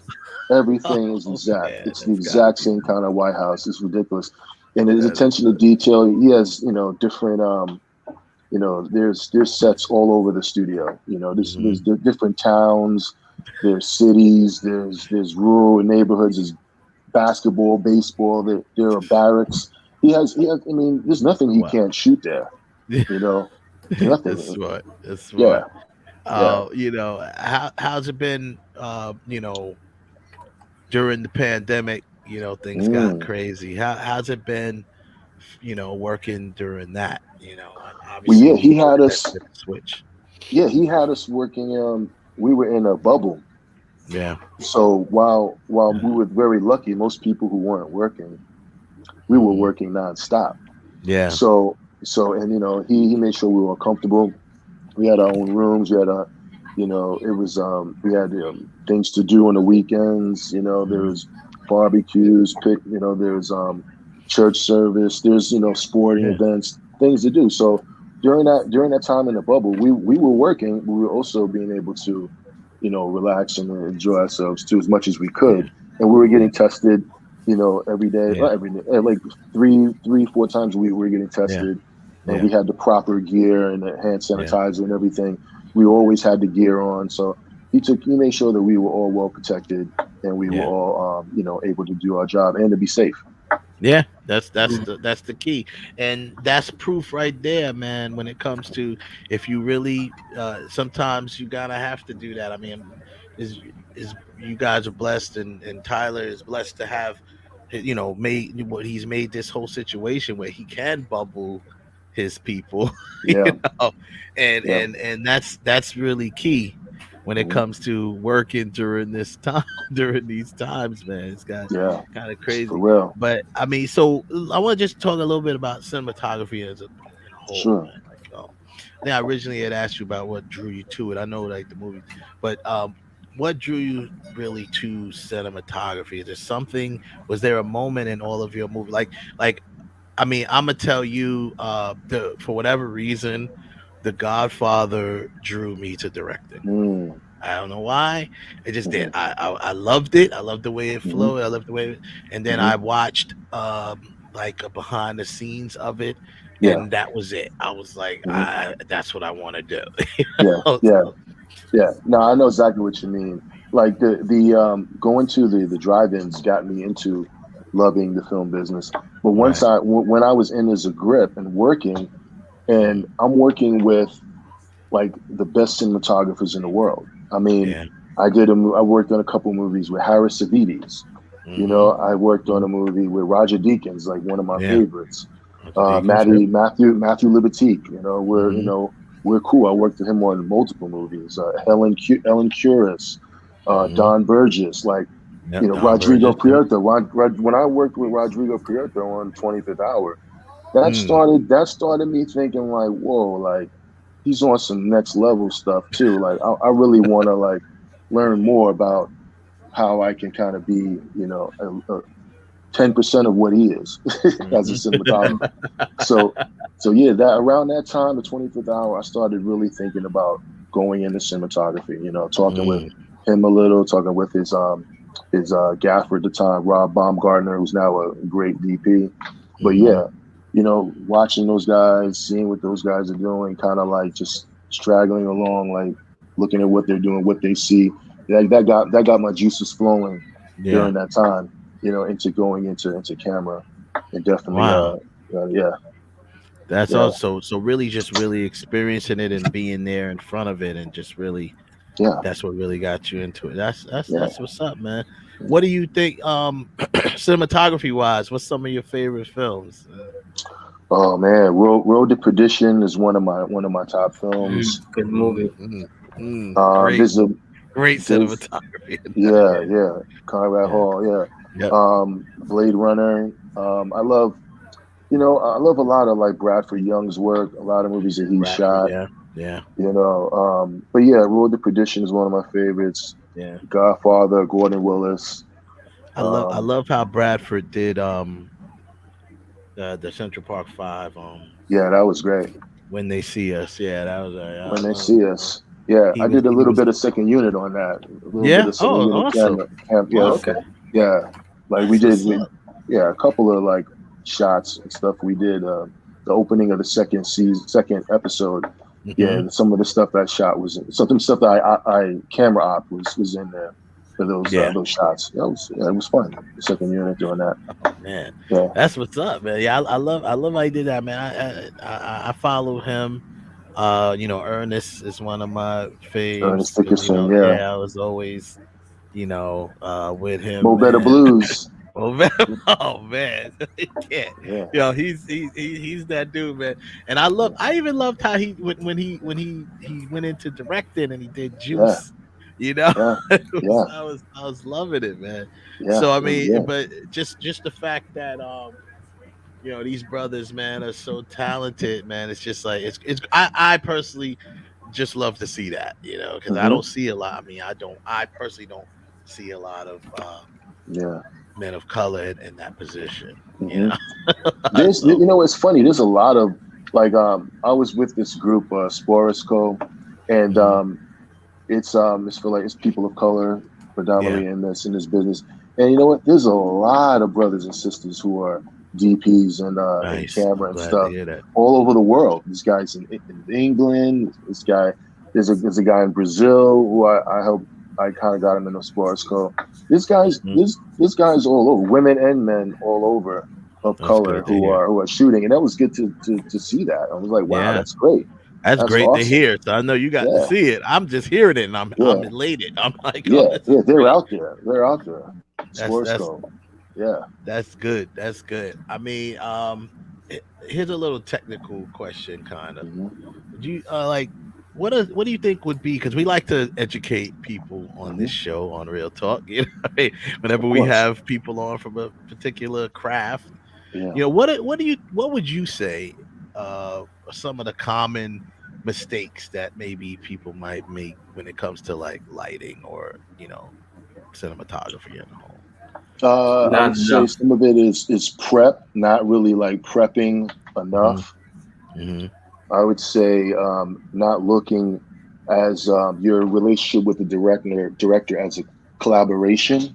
Hmm. You know, you have some guys out here, some cinematographers, men or female, Hmm. who like to shoot for their reel. You know what I mean? Or Yeah. everybody wants to be dark. Everybody wants, no matter what the Yeah. storyline, it's dark. You know what I mean? So, like, taking yourself out of the equation and Yeah. saying, like, how can I best serve the story? Right. You know, is it Right. a little bit of like, you know, lighting? Is it taking away light? You know, Right. how do I serve the story? Is it more movement, less movement, no movement? You Yeah. know, so with like not being able to really see the cinematography, but just being wow, being entrenched in the story. You know, that's important. So I think a lot of Yeah. times the mistakes are made is like there's nothing really technical. It's just like not prepping enough, Yeah. not working with the director, with the shot list, with like when I was in LA and Hmm. I worked director, we were like, okay, let's go to the Getty. I want to see what colors you like, what artists you like, Yeah. Rembrandt. You know, like I want to know that. I want to know. Let's go to the movies. Let's see what directors you like. You know, see what Uh-huh. cinematographers you like. You know, and then just building that trust. You know, having coffee, going out to eat, building that Yeah. trust. Saying, hey, we both in this together. You can trust me. Yeah. You know, building that relationship. That's what it's all That's so about. Because important. That's so so important. when you're prepping and you're doing all of this stuff and then you're shot listing, I like to do all that stuff so that, and when I'm on set, when we ready the first day of shooting, we know what we want to do. We already know. We just have to go and attack it. And if something changes, okay, we have a plan. That Yeah. plan changed, so we communicate and we go off and change the plan. But coming in there with with the game plan, being totally prepared, that's one of the things I think is so important. You have to be prepared, and that's working together with your director. That you hit that right on the head, man, because that is probably the most important thing, getting that, not just being on the same page as a director, but building something with that Hmm. person, helping, because it's kind of like your job to bring their vision to life, Hmm. help bring it to life, Yeah, so it, and also to like to work together. Like when my yeah. first episode with on the Equalizer is with a director named Mark Polish, Hmm. and the writer name is Zoe Robin, and Hmm. man, we were such a team. That's what's up. Such a team where if he had an idea, but oh man, that's awesome. Let's implement that idea somehow. We said, oh, this guy's running away from Queen. How can we accentuate that? Oh, okay, let's go 45 or 90 degree shutter. Let's do that. Create this, this frenetic pace. So we would bring things to the table and play off each other and just collaborate. To even the writer, she said, "Oh, let's do this, let's do that." Like, okay, that's Wow. great. Let's do it. So like Yeah. it works so well. I'm so excited for that when it comes out. But like we work together, and I think it's going to show. It's really it's really that's the main thing. I get excited when I'm working with people and we're working together and collaborating together. Yeah. There's no like I'm listening to what I'm saying or it's none of that. It's like, okay, who has the better idea? Yeah, the bell You idea, know, right? Exactly. because that's all that Yeah. really matters. Like, oh, okay, that's great. Let's do that. As long as it And like, serves it. Yeah. yeah. So like, I love working with people like that. And now in It's the important. Equalizer, you have a lot of, I guess, obviously there's a lot of action in there. So there's a different approach to shooting action. Hmm. I would assume, right? Hmm. When it comes to, so you got these action sequences. Now, do you work with the stunt coordinator as well when it comes to setting up shots, or is it just kind of just set them up with the director? Oh no, we have meetings and we talk Hmm. beforehand during in prep about particular stunts, and Hmm. then and then we'll talk about it. They'll do a previs on what the stunt is supposed to be. Yeah. We'll see it, and then on the day we'll do we'll block it and we'll Hmm. check it out, see what works. We'll put the cameras in position that work for the Hmm. shot. I'll talk to the stunt coordinator and say, hey, Yeah. you know, is this a good angle for what to sell Right. this punch, or Right. is this the angle Hmm. to sell this guy getting pistol whipped? And they'll be like, yeah, Yeah. the camera, yeah, like the camera's good right Damn. here to sell it. The camera's good right here to sell it, and this other camera could be here. So yeah, it's a collaboration, It's because collaboration. Yeah. a stunt guy is going to know how to sell a How punch, to how to sell it? sell a pistol whip. He's going to know that. Yeah, we So it's bought like, that I bought that up specifically because a few weeks back we had a show on stunts, right? We was mhm, talking, we had some, some good stunt people up here, have done, who was it, David Chin, we had my boy Jamie Miller, and what was the young lady's name, Ralph, that we had up here in the stunt show? Uh I don't- oh, Anita, Anita Clay. Anita Clay. Clay, mhm, Nita Clay. Yeah. So so Jamie Miller, who, he's done some stunt coordinating himself, he mhm, said the same exact thing that you just said. He was like, we talk with the DP or the director or both and try mhm, to, let them know where's the good place to set the camera up, sell the mhm, shot. So yeah, exactly what you just said was like mhm, mirrors what he said when he was on here, which was, mhm, that's why I brought that up. mhm, It's good to it's obviously, long story short, it's a collaboration. It takes a mhm, team to really put these things yeah, together and bring out what we see mhm. on televisions. I'm definitely gonna. So your first episode is airing in 4 weeks. You said It's 205. It's the fifth one, okay. the fifth Fifth episode. Yeah, episode. Okay. yeah. Okay. I tell Cool. you I'm something definitely funny, gonna right? get with that. With Tyler, one of the things too I have to say is like is fantastic about Tyler. Like in all of his like shows and movies, he loves like crazy like stunts. He loves like houses blowing up, cabins blowing up, cars like running over other cars. Like for real, there's some crazy stuff. Got a person was on fire in a restaurant. A person broke up with his boyfriend and he lit himself on fire in a restaurant. So Oh my like, god. dude, we do a lot of I've Oh, learned wow so stuff. much with him. We're doing like crazy like 5 cameras, like crazy like stunts and everything. And it's I think the That's last thing I did was a cabin. I think a cabin was hit with a drone, and we had the two guys were running out of the house, and it blew up as they came out. You know, wow. and you have to be in, you have to work with everybody, collaborate because that's one shot. Once Yeah, you that's one blow the shot, and house up, you only you're get not one doing shot anything. at that one.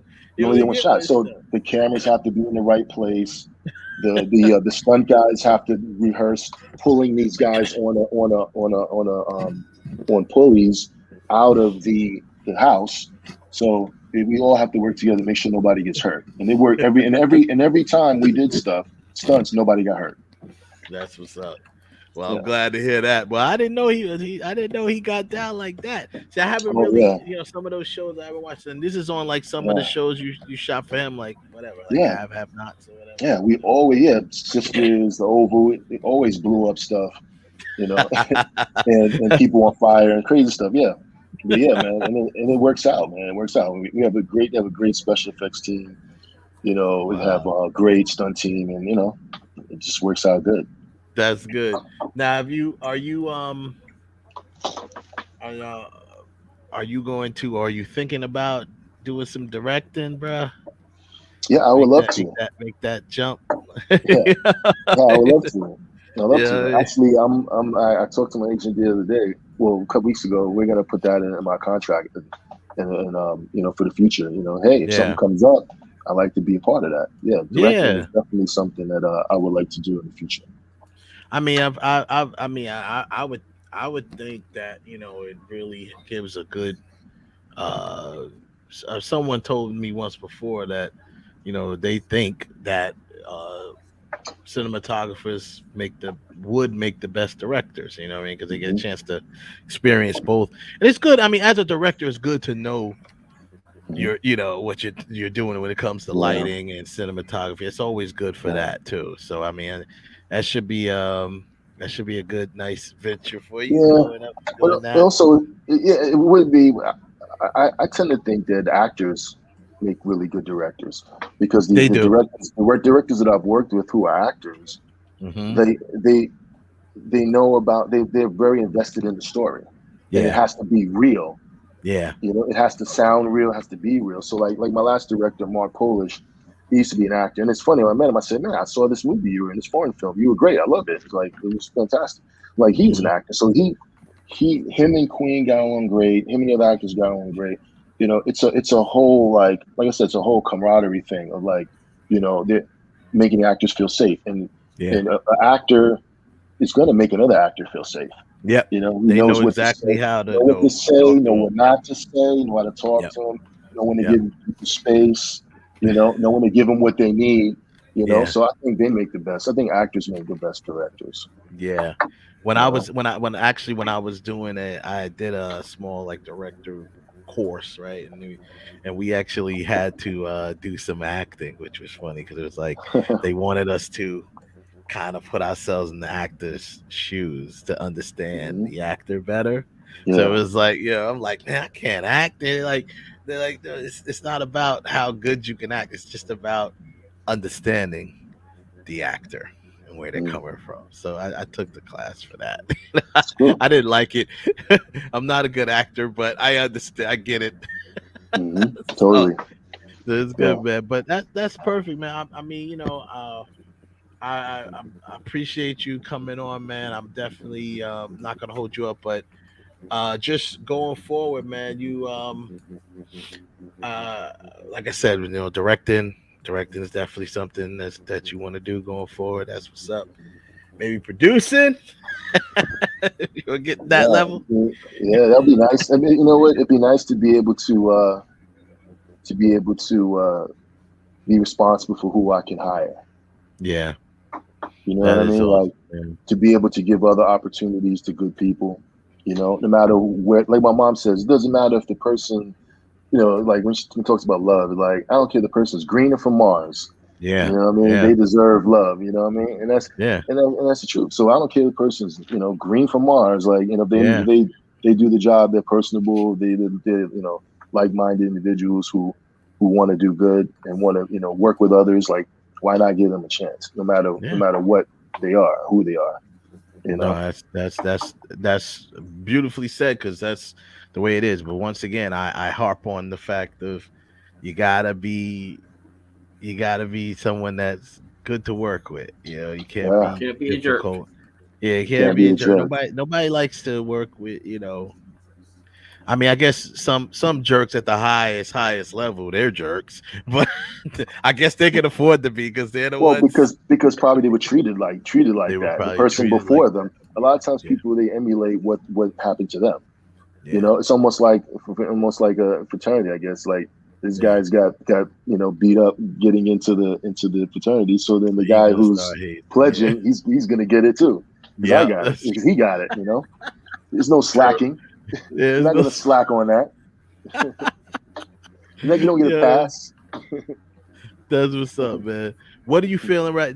Last question, really. Like, what are you other than obviously stuff you're working on, but like, what are you feeling right now with the whole, because the filmmaking period it always evolves, has changed. We there was that one point in time where we went from steady on sticks type of shots to now everything's moving, it seems like, right? Yeah, Everything, yeah, like, yeah.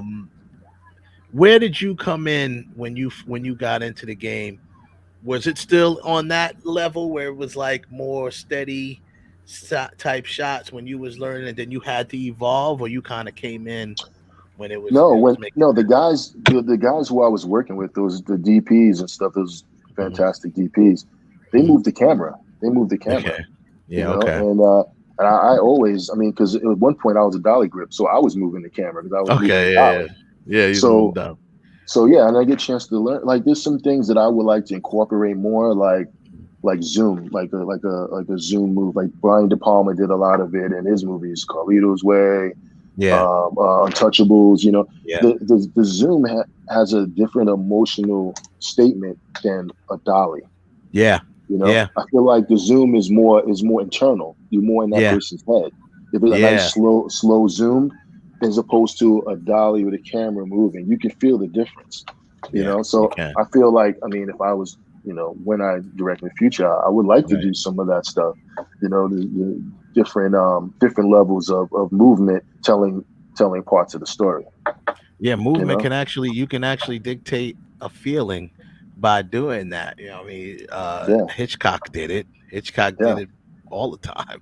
yeah, He could kind of make you feel a certain way by the yeah, way he was, with the camera, yeah, well, whoever his DP was, but yeah. with the camera, with the whole queasy feeling and that classic Hitchcock Hmm. zoom in and pull back type of deal, Yeah, whatever that makes you feel like whoa, yeah, it makes you feel dizzy, like vertigo or something. yeah. Yeah.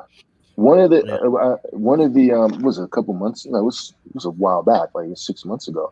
I interviewed for a movie that finished probably a month or two ago, a Hmm. Gabrielle Union movie, and Hmm. his sister who's a director. I interviewed with her. I I I, I created two different lookbooks. I wanted that job so bad. I created two different lookbooks, right? Uh-huh. One like right before the meeting, like hours before, and I basically detailed about different movements, like where Gabrielle Union's character has a different relationship with this young guy, Hmm. and a different relationship with his mother, who she works for, Hmm. and different relationship with her girlfriends. So each person, I had different movements, Hmm. different ways of the camera moving for that. I didn't get the job, but Right. but that was But you that did, was yeah. one. But that was one of the things that I really I dove into, was like how each person, like when dealing with his mother, there was no movement; it was static.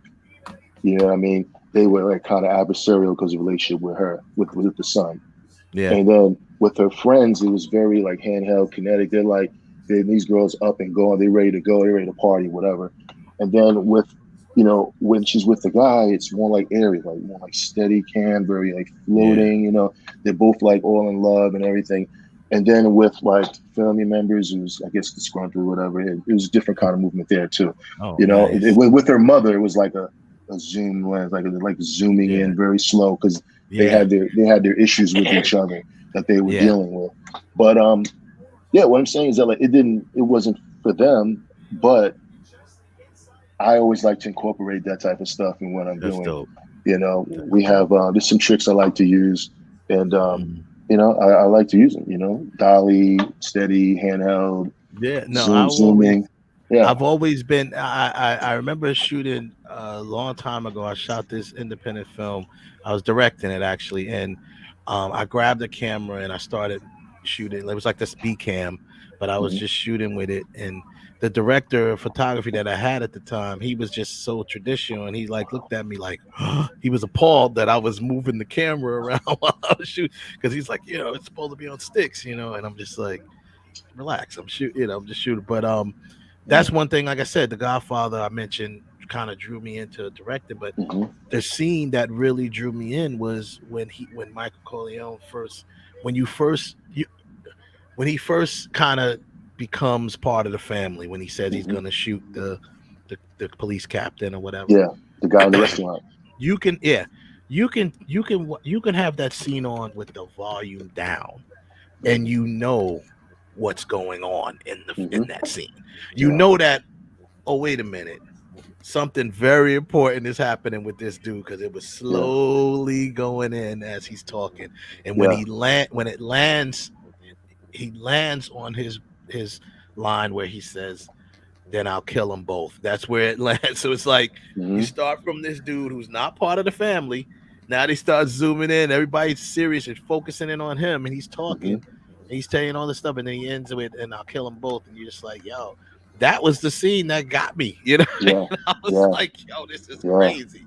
So, that right there, but I literally, you can watch that scene. I mean, I can watch it because I know the damn thing word for word, but you can watch the scene with it turned down and kind of figure out what's going on. I think, to me, that's good cinematography and good directing both together, Yeah. And sometimes no movement, or maybe it's like, how should I put, like high speed where it's like super slow-mo, or then you have something super fast, like in Saving Private Ryan, like 45, 90-degree shutter. Stuff like that. Like, you ever seen a movie called Romeo is Bleeding? Romeo is Bleeding. I didn't see that. You saw that, Ralph? It's a good movie. The end. Lena Olin. I think she was like a hit woman. Lena Olin. She's a hit woman, and Gary Oldman. Gary Oldman was the dirty cop. Yeah, he's always a dirty cop. I heard about this. I love Gary. He's great. But here's the thing. About it. The end. Like, he's in a bar. He's a dirty cop. He gives his wife all the money that he stole. And he says, come back, like, I don't know where you're going, but come back every year at this date in this place. Here's the address. So it's a bar. He owns a bar. He's there, and then the door opens, and then she comes in, and then he runs to her, and they're holding each other, and they're dancing. The camera's not moving at all, but they're moving around slow motion, and it's beautiful. And you're like so happy and excited, and the camera's just taking this whole thing in. And they're dancing around happy, and they're dancing in circles. And then you go back to him, and it's a dream. It fades away. Oh, man. It's a dream. So then he like cleans up, he leaves, looks out, and then he goes off. She's not coming. You know what I mean? But that was amazing. And it didn't even, you saw it, it didn't even move. It was just on them the whole time, dancing in slow motion. It just faded away. I was like, no, she's not there. She's never coming. It ended with him leaving the bar. She's never coming. She's never coming back. That's crazy. That's I'm great. gonna have to check this out now. Yeah, I'm gonna check this out. Yeah. But that's kind of like that end scene, part of Blow, where he's having the whole dream of his daughter coming, and he finds out that he's just dreaming about. That's heartbreaking. That was heartbreaking, man. Heartbreaking. Oh, and then it's all slow motion. Everybody gets up from the table, but him and the lights. He's just saying, "My daughter's coming. My daughter's coming today," and they're like, "Okay." And then it starts fading out as you see him walking them back into the jail. Oh, that's heartbreaking, man. I wonder what. Yeah, that was a great movie, and I wonder where that. Just obviously that was, I'm sure, written in the script, but just the way to do it that way, the decision made to do it that way, was awesome. It's heartbreaking, but it did what it was supposed to do. It did its job. Yeah. I'm glad you brought that up. I'm that was really good. Man. I'm gonna watch that. But this is that's awesome, man. Movie. That is a very good. Blow is a very good movie. Yeah. Jonathan Demme, really underrated on the Johnny Depp scale. But that just kind of came out of nowhere. You're like, damn. Like and I think with Johnny Depp, his crutch is the Pirates of the Caribbean movie. While I love the first one, but that when you see, and that's all you see nowadays. But people forget he really like Black Mask was damn good. Oh yeah, I was like you he's talking a about character slow-mo. actor, man. He's a character. But like that scene slow mo when they give the update and he's walking down the elevator into the parking garage and the cars start coming down. You're like, wow, he got caught. Yeah. You thought he got away with it, but he got caught. That was a good, really good movie. Yeah, that Yeah. was But that was good. Now y'all got me. I'm about to go watch some movies, man, because yeah. So I'm gonna be that's honest with you. good. I'm a huge fan of movies, but I didn't really, and maybe it's because I started doing the show. I didn't really start sitting there and like analyze them, Mhm. like how you're talking about. So like I noticed the other like a week or so ago, they were running all of the Dark Knight series on Mhm. the Paramount channel. You know how many Mhm. times Nolan has the camera slowly coming in on characters as they're Yeah. sitting there talking, and I Right, never and noticed everybody that gets before. on Zach. Everybody be getting on Zack Snyder about it. I told y'all Nolan does it too. I was Yeah, saying but see, my my Zach my my thing Zach was just that. lives on it. But go ahead. Yeah, but my thing was that because I like that I sat down here because now that I'm sitting at home I'm a little injured, but I sat here and I really sat back and rewatched Justice League. Mm. Brilliant movie. Yeah. But damn man, could you please go back to filming on locations instead of in the green room? That's my only gripe was that It's like you COVID, can man. like you literally can tell what's filmed on a green screen. It seemed like the entire movie Yeah. was filmed on a green screen. Like I like Yeah. location. I But think that's why the Dark Knight series is so great because it's actually filmed in a Right. real city. It's not the original Batman is on the sound set. This is really in Chicago and Pittsburgh. It's a little bit different, and maybe that's why it gives it its epicness in that More because it's real. filmed live. It's filmed yeah, somewhere real. I agree with that. But here's the thing, though. Have you seen The Mandalorian? I haven't seen it yet. I've The seen Yeah. episodes Mandalorian, here. Yes. It's It's all all on green the those green screen. are screen. those are all on those Those huge video LEDs. walls. Yeah. Well, I Those mean, Man, The LCDs. yeah, Mandalorian is amazing. I don't know Yeah. if you It's really can go amazing. find Tatooine somewhere. I mean, Luke, but then again, But you Lucas can did do build it. it. But Yeah, Luke, no, Lucas did. You Lucas can did it. build it. He did Yeah. it. He did it Yeah, in Africa. I mean, so yeah, Right. you could do it. You could do it. yeah. You can find places. But But I yeah. definitely am a believer in what you're saying about having in practical locations because not only do you have you have this natural feeling that it's somewhere real, that's somewhere where, oh, I've been there. Hmm. It just takes you to another level of reality. Yeah. Hmm. That Yeah. just heightens everything else. You Like Yeah. know, I was lost. I happened to be going through Newark one day, and they were filming The Dark Knight Rises, and I was like, "What? They ain't filming no Batman movie down here." So I walked down by Penn Station, and it's lined up with Gotham City police cars. I was like, "Oh damn!" So I'm actually there while they were filming like certain parts. Like so, when I sat there and I watched it, I know what parts of the movie. Although like it goes between Pittsburgh, Los Mhm. Angeles, and Newark in New York City. You can Mhm. literally tell what scenes are where this is, particularly the stuff in Mhm. Newark. Unless you're not from the city, you couldn't tell. But there's certain parts you Yeah. said that's Newark. Mhm. That's the hospital. That's the Hmm. train station because I guess because I saw them actually doing it, and even when they Mhm. showed Yeah. parts of New York, I was like, oh yeah, that's Wall Street. Mhm. Yeah. That's St. Michael's Boulevard. That's it's just I don't know, but Yeah. I Mhm. prefer Locations. Yeah. I doing a mean, location. I think I prefer. I don't know if I prefer. I guess I prefer it too. But But here's the thing with the location. I don't mean to cut you off. no, That no. costs money too. It Yeah. does. Like when Yeah. it comes in, so each person, whether it's a bank, oh, they're gonna want some money. First, you got to get permits. Then, of Yep. course, everybody wants this. That money. You So no matter gotta those shut the locations bank cost down money. and shoot. They Yeah. cost money. Yeah. And people want, they want what they want. And And then if what's something, hey, trust me, if there's a scratch on the wall or a scratch on the floor, I gotta they're fix it. paying for it. You're paying for They're When it. paying Yep. for it. when they were shooting Yeah. that, right? They like some of the movie is shot down at City Hall down in Newark, right? Yep. Particularly like when Nelson Fox was held up in this building, and they Mhm. come in. That's City Hall, and even when they get the ceremony, the statue of Batman, that's City Hall. So we're out there Yeah. one day, and they were shooting, and Congressman Donald Payne comes out there, right, and he's pissed. He's pissed Uh-huh. because all the parking spots that's right in front of the building went to the Taken. movie crews and trucks, and Yep. he was like, Yep. he was walking around saying, "This is some bullshit, y'all. We need our money back." Because he was pissed because That's in they every location where there's homes.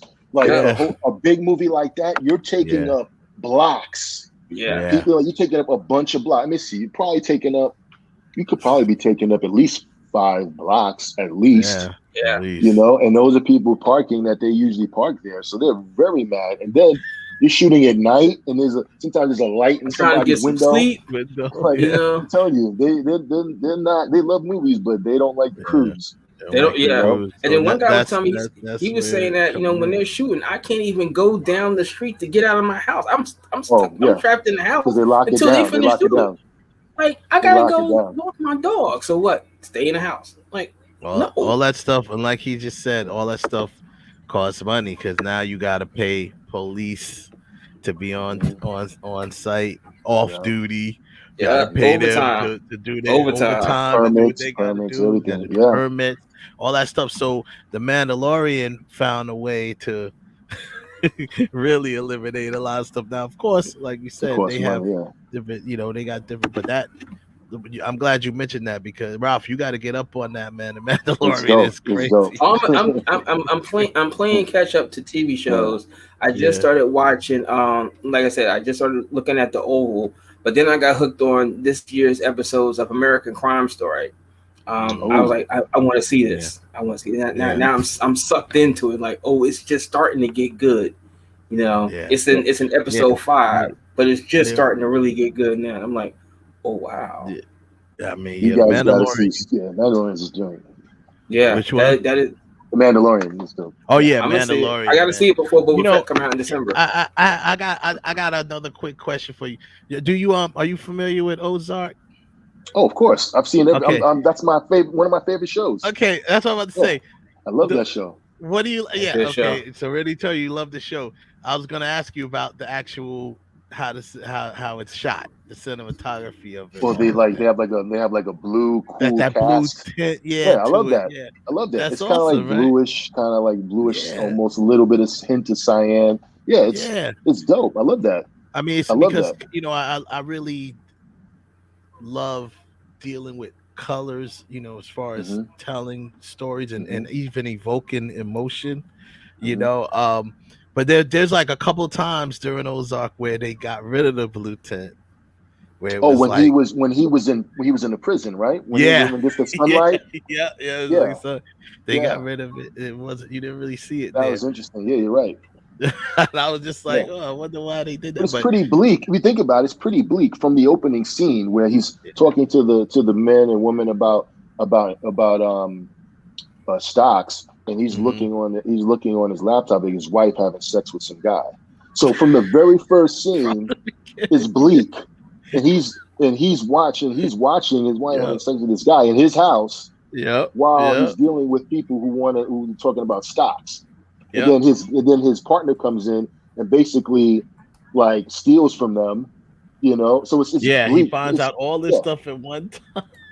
yeah. So it's all bleak. So it's bleak, bleak, bleak the whole time. So yeah, Yeah, which is great. It's just it's just like it's another way of telling a story.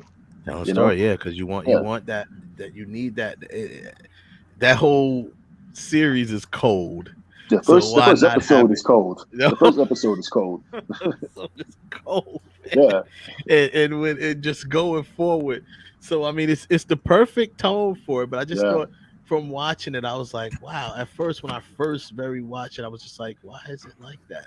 But then it just really made me. But it really helps you feel a certain Hmm. way. Yeah. And you know what else Yeah. did it? Limitless did that too. Like Hmm. Limitless would have kind of like a cool tone on it, but then when he Hmm. takes the pill, everything brightens Yeah. up into Yeah. color, like Yeah. more, colors came out. It was just like, oh, so I His think they life had, changed. yeah, His his life whole life changed changed, and he for saw the things better. Yeah. differently, right? Yeah. So it made you feel how he was feeling by Hmm. brightening things up, coloring things up a little more, where the tone was different before he would take the pill. So Yeah. it's just like really, I mean, your craft is a great craft, man, and it's done in a lot of ways. I mean, sometimes they do it in post too, as far as the coloring Hmm. and stuff, but Hmm. still, that all works together. It all works Yeah. together. And It's a team effort. Like you can't have that in Ozark. I imagine you can't have that look without everybody being on the same page. yeah, You know, in yeah, terms of like costume design with a wardrobe, in terms of mm, makeup, in terms of art direction, set dressing, mm, production design. Everything is yeah, like everything has to fit within that palette, that color palette. You know what I mean? It does, and it works. and that's something that starts in the script phase. Like, you really start thinking Yeah. about it early, hmm early on Yeah, you where have you want. conversations with the upper Yeah, people of the heads of yeah, departments, and then you come up yeah. with this idea. Yeah, Yeah, that's totally. where it starts. This is awesome, man. I want you to really, keep checking in with us, man. Oh yeah, As no we go doubt. along, as you go along, we're definitely gonna check out your first show from the Yeah, Equalizer. I'm gonna check that out. 205. I gotta catch up. I didn't really watch the show, and honestly, I wasn't really the first episode didn't catch me. Oh, So last I was night. just no, the first episode ever of it. Because the new Yeah, yeah. season just started Yeah, this is last a new night. Yeah, season. Yeah, yeah. No, I yeah, mean like all the way from the first season. yeah. So I never really kept up with it, but now Mhm. I'm gonna check it out though. Yeah, I'm gonna check it I out. done. I got my reason why I was, because we just talked about this. I'm very adamant with this whole thing about taking classic shows and renaming and changing the gender or something, because it's not that show. Like, I I get got this it. the Equalizer, but it's not Yeah. the Equalizer. It's Yeah, it's I got you. it's something different. But Yeah. hey, I'm willing to get anybody, especially Dana. I mean, I'm sorry, Latifah. Got to give Right. Latifah a chance. Got to give Yeah, Latifah a chance. You yeah, know, The yeah. queen, East the Orange, queen, That's the queen. Right from where my hometown, East Orange. Got to give it a shot. East You Orange. know, Yeah, and so I yeah, yeah, mean, yeah. You she. got to Yeah, rep for that, I mean, definitely. yeah. frankly, she has never really done anything that has ever really sucked. I don't think she's ever done anything that's truly sucked. So He's good. gotta She's give it a good, shot. Gotta and I give. like I Yeah. like how she's taking on the role and really going in and she look like she going in trying to Yeah. do Yeah. her thing, man. And So her jazz I, album is good. Remember, like she did Yes, a it jazz was. album. It Yes, was it really was. good. It like snuck you up. like People Ralph wasn't said, she doesn't expecting it. really do anything. She doesn't really do anything on any level No, that That sucks. no, sucks. You know Yeah. what yeah. I'm saying? Not that. Yeah, So that's Not Just that good. I Right. can Just Right remember. was a good movie. The movie with Yep. Common, Just Right. That was a Yeah, good movie. that was a wasn't very bad good either. movie. Yeah, That Yeah. was a yeah. very good movie. She Last knows what holiday. she's doing, man. I mean, She knows. I mean, even though I most people still see it as appreciate that Cleo, about her. they still say Cleo. Well, she killed Cleo. That's why. That was But she no, stole but the show. everything. She stole the movie in the last 10 minutes. Yeah, But Yeah. yeah, yeah, man, man. I'm not gonna hold you up, bro. But I appreciate you spending time with us Thank you, on man. tonight, man, Thank you, and thank you. definitely, bro. Just Anytime was fun. keep in touch, man. We'll bring you back on, Yes, sir.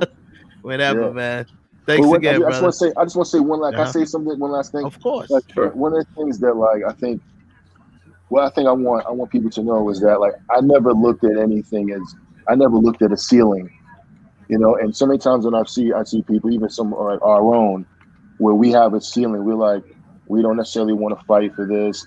Or we, Mhm. if I put my 100% effort in it, will I get out of it what I Yeah. put in, or be too scared? Like I don't necessarily. They may say to themselves, I don't necessarily know. I've never been around certain people. I don't know how to talk to these people. I've never dealt with these people. You know what I mean? But I want everybody to know that there's no ceiling. You know what I mean? To like Mm. break through every ceiling. If you want more, you got to go and get it. You know what I Yeah. mean? Mm-hmm. Ooh, that's great. When I was an intern, I wanted to be a PA. When I was a PA, I wanted to be an electric. When I was electric, I wanted to be a grip. When I was grip, I wanted to be a camera. And Mm. then DP. So it's like I never saw, no matter what. Yeah, there wasn't a lot of grips who were operators or DPs. I don't Mm. care. I want to go up there. I don't know anybody who went to AFI. Well, I know a couple people went to AFI, but it's rare. I want to Yeah. go to AFI. You know what I mean? So it's like No, you went after I don't it, want and anybody to have And I don't want anybody to have a ceiling because a lot of times we were afraid. And you know what? I put that money on my back. I said I'm gonna have to make it happen. Period. Mm. And it's just sometimes you just gotta like go. gotta You bite the just gotta bullet. go all in. You Just gotta gotta push all go your all chips to in, the man. table Gotta go because that's all the in. only way you're gonna be able to get. Like I have a saying, like who wants more from me than me? No, You Exactly. know, exactly. my parents want close to what I want, but Yeah. nobody wants more from me than me. Then you. So I Yeah. gotta go get it. You gotta go get it. Yo, Yeah, that's what's up, man. That's real inspirational Yeah. words, man, and it's words to live by because you do gotta put it all in, man, in order to get it all back. That's the way I got look at to. it too. You get out of it, and then same deal, going to Full Sail. There's a lot of successful people out of Full Sail, Mhm. a lot of award winners, Oscar winners, stuff like that, alumni. And then, I've run into people that have been to Full Sail and as far as any other college and like, oh, I didn't really do nothing for me. It's like they because they went to Full Sail, they just felt like graduating Full Sail, they're supposed to just be, come out of school and, go work for Be Spielberg, the bomb. It's just like, right. And I'm just like, That's when dude, the work. That's when the work starts. that's when the work starts. You got to put in, you only get out of it what you put into it, man. Yeah, I would go to film festivals and be like, okay, I like this movie. Let me meet this director. Yeah, You know, I like exactly. oh I like this movie. I like these movies and meet this director. Let's have coffee. I don't drink coffee. I drink tea. But let's go have Yeah, coffee. Who's gonna turn down a cup of coffee? exactly. Especially I now, did right? that Exactly. one Nobody, time. nobody. Even though I wasn't trying to be, I was in this Chinese restaurant with some friends of mine, my friend Monique and her husband, and the guy that played the original Boomer from Battlestar Galactica happened to walk up in there with this Oh, Battlestar Galactica jacket, boomer. and we were like, "Oh damn!" So we went to say hi. I said, "What are you eating?" He was like, "He's like, no, it's okay." I said, "No, no, no, we got you, we got you." What do you? I said, "You can have anything you want to in this place. We got you." Boomer. And we bought him dinner, but he just sat there and he was talking to us about Battlestar Galactica, of him playing the character. And I think this was right around the time, maybe a season one of the reboot, you know. Mm. Hmm. But he was just talking to us about that time in his life when he was on this show, you know. And then he started talking to us about Apollo 13. I was like, I forgot he was in Apollo 13 for a hot second, but he's Wow. in the movie, you know. Yeah. So that's Yeah. like That's certain chances that come up when you get to meet somebody, you just don't blow it. No matter how big or small you think they are. Well, he was just a background player, but yeah. he was there. He or Yeah. she was there. Take the shot. Yeah. What's it going to harm? So if I can spend a couple of dollars for some General Tso's chicken, you know. But look at the experience I got. I got way more Yeah. than the You got experience And just doing it. conversation. he probably loved it more than you did. He Yeah. did. Yeah. He did, because I You think to drop he some always. jewels I on think, it. and I found out at times when I have met celebrities, like in different things I go to, like I met Jay-Z one night. I was sitting at a bar. He walked up there, and I said, "Jay, what's going on?" He said, "Hey, what's going on?" I just said, "I'm a fan of your music." He said, "Go, thank you." I said, "You want a beer?" I said, "Yeah, let me get a loan, bro. Got you." Same thing with Busta Yeah. Rhymes. But to this day, he remembers that, and he remembers my name. So if Yeah. I don't see him in 10, 15 years, when I see him, he like, "Oh, Ralph, what's up? How you been?" Hmm. No. You so the little bit of money I spent on that beer is not equal to what I've gotten out of it. No, by no way, shape, or form. It's true. Facts. Yeah. You know, Yeah. Same. I tell people just don't be that person. They're like, oh my god, oh my god, oh my god. Don't be that person. Just be Right. calm and Right. Right. cool, Mhm. and you know everything will be Yeah. fine. Just be calm and cool. And Yeah. always go for it, man. I really appreciate you saying those Yeah. words because Being humble too, like you said, being yeah, related, being gotta humble, be man, being relatable, relatable. Exactly. There's a and lot of jerks reliable. already out here. It's a lot of jerks out here in every profession. Every Yeah. You know, profession. Yeah. it's a lot of assholes out there, man. But Yeah. like that doesn't mean that you have to be one. Doesn't mean that we Nope. have to be one. You know, Even if you're treated like like one, doesn't mean you have to be one. Even if I say, someone acts like that towards you, it doesn't mean the, you have to be that way. every person that's and I can say this, I can say this as real as anything.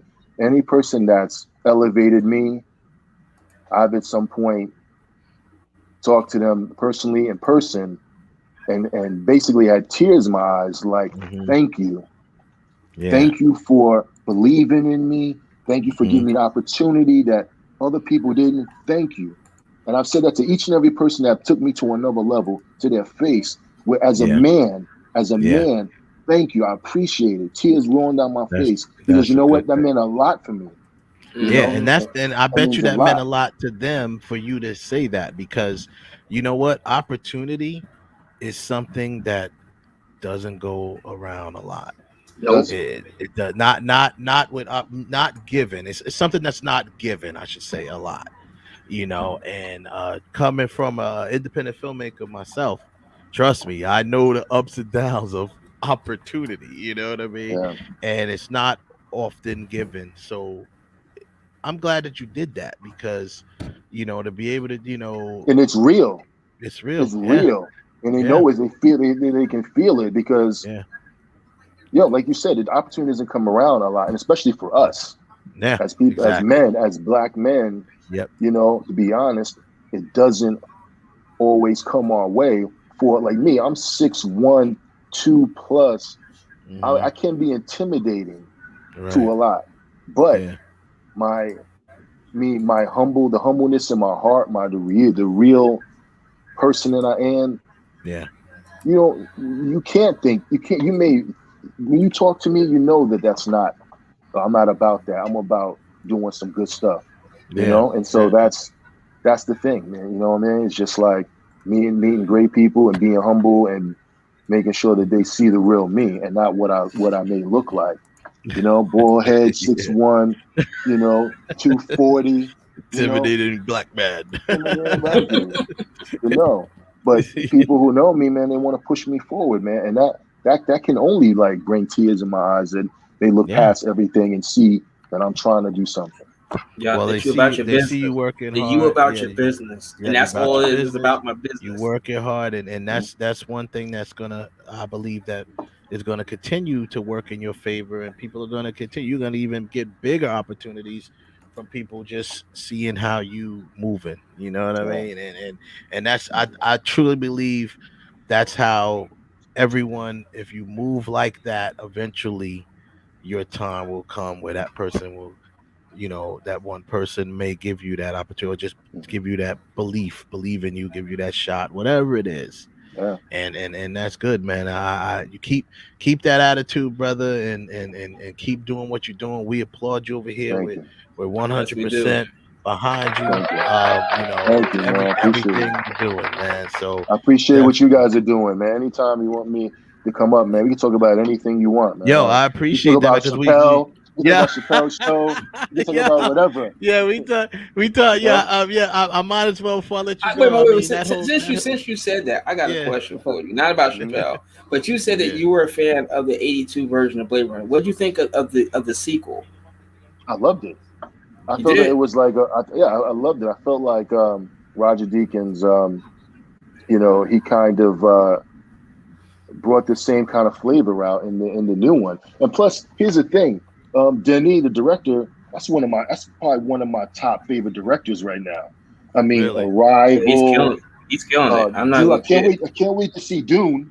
Yeah. Dune's Oh gonna yeah. Yeah, blow everybody Woo! away. I Dune want I to see think was that on so. IMAX. I want to see that. You can only see that movie in IMAX. yes. It's in So, but IMAX. then you got to It was see. Then shot. he It was did. shot in IMAX. It was shot on Can't wait. IMAX.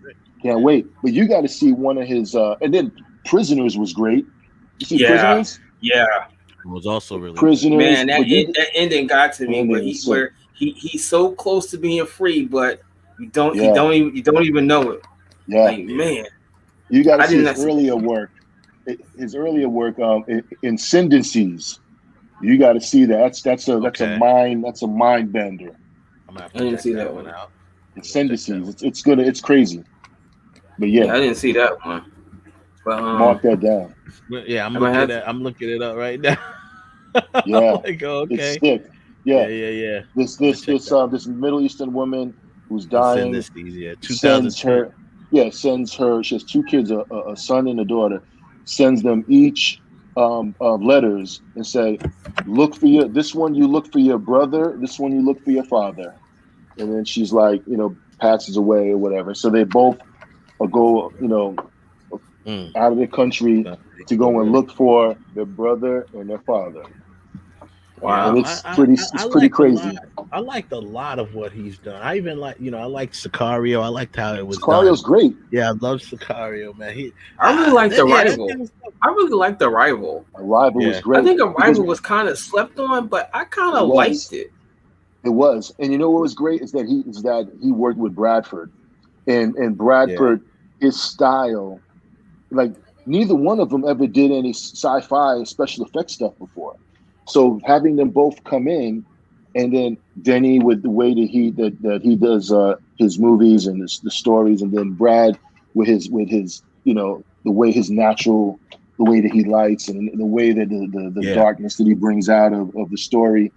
Mm-hmm. It's fantastic, man. They were a match. They were a match made. Yeah. Wow. That's crazy. I hope they work together again too. I Yeah. hope. Oh, I'm sure they're gonna work Right. together again. They got a Dune Part 2 coming. I think he's got a lot going on too. Then Yeah, there's a Dune Part 2. Dune Part 2, and there's a Dune series. Wow. That's already been announced. Where, according to IMDb, Dune Part 2 is in pre-production as Wow. now. Wow. So that's what's up. So they doing their thing, man. But as you know, we as filmmakers and stuff like that, we this is where we try to use this platform to bring brothers like yourself on and give you your flowers. You know what I mean? And just really, and at the same time, our audience, which a heavy part of my demographic is like independent filmmakers and stuff like that, so they get a little bit of an education too, because they're all striving to do what we're doing, to do what you're doing, you know what I mean, and just and get further in life, or in this business. So it's always good to have gentlemen like yourself on. We always do this all the time, and you can come back anytime, brother. And Thank you. We can kick it, just talk movies. Yeah, we could do that all night. Yeah, man. Keep me posted on the things that you got going on, man. I 'Cause will. we have no problem talking about it and promoting it, man. I will. Thank Not you. one bit. Appreciate it. Yeah, man. Good. You have I'm glad yourself. what you're doing, man, with the independent films. Yeah. It's like Yeah, man. it's great. It's great for independent filmmakers nowadays. Technology and everything. They can do a Yes, lot. it is. You can do a lot. Yeah, they're Just, shooting on phones now, man. How do you think about that? Yeah. Hey, look, check out a movie. It's a Korean movie on an iPhone. It was done a number of years ago. It's called Night Fishing. It's a Korean film.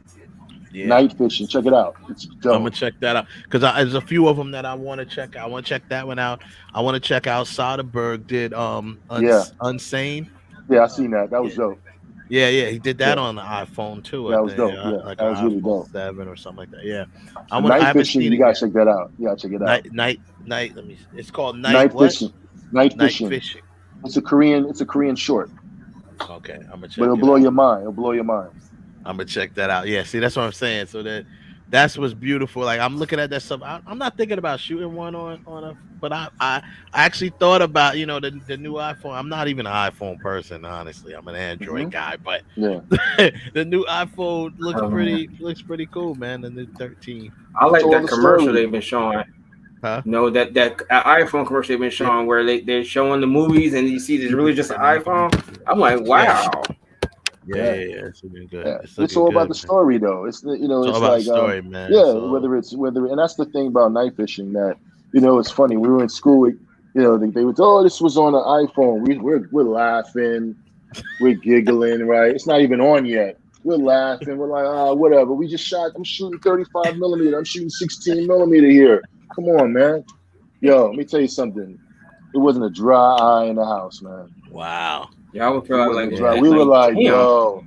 It was like, yo, damn. I ain't never seen nothing like this. Like those. There was no clowning. It was like this. It was tears. It was like people that's funny. Man, I'm telling you. Yo, man, yeah, it is. It's true though. If you could tell a story, man, you could tell a story on whatever. But I think it's beautiful that the technology is making it a little bit more accessible for filmmakers to tell their stories, and that's great, and get them out there, man. But that's something that's a challenge for me that I'm willing to kind of take on. I turned down a film in LA that was a couple years ago. It was on an iPhone. I didn't not do it. It was a actress who wanted to do it. He was directing. It wasn't that it was because of iPhone. It was just like some other issues me getting out there when I was doing other stuff. The timing didn't work. Yeah. But it turned out great. I saw it. It turned out great. They did some underwater stuff too.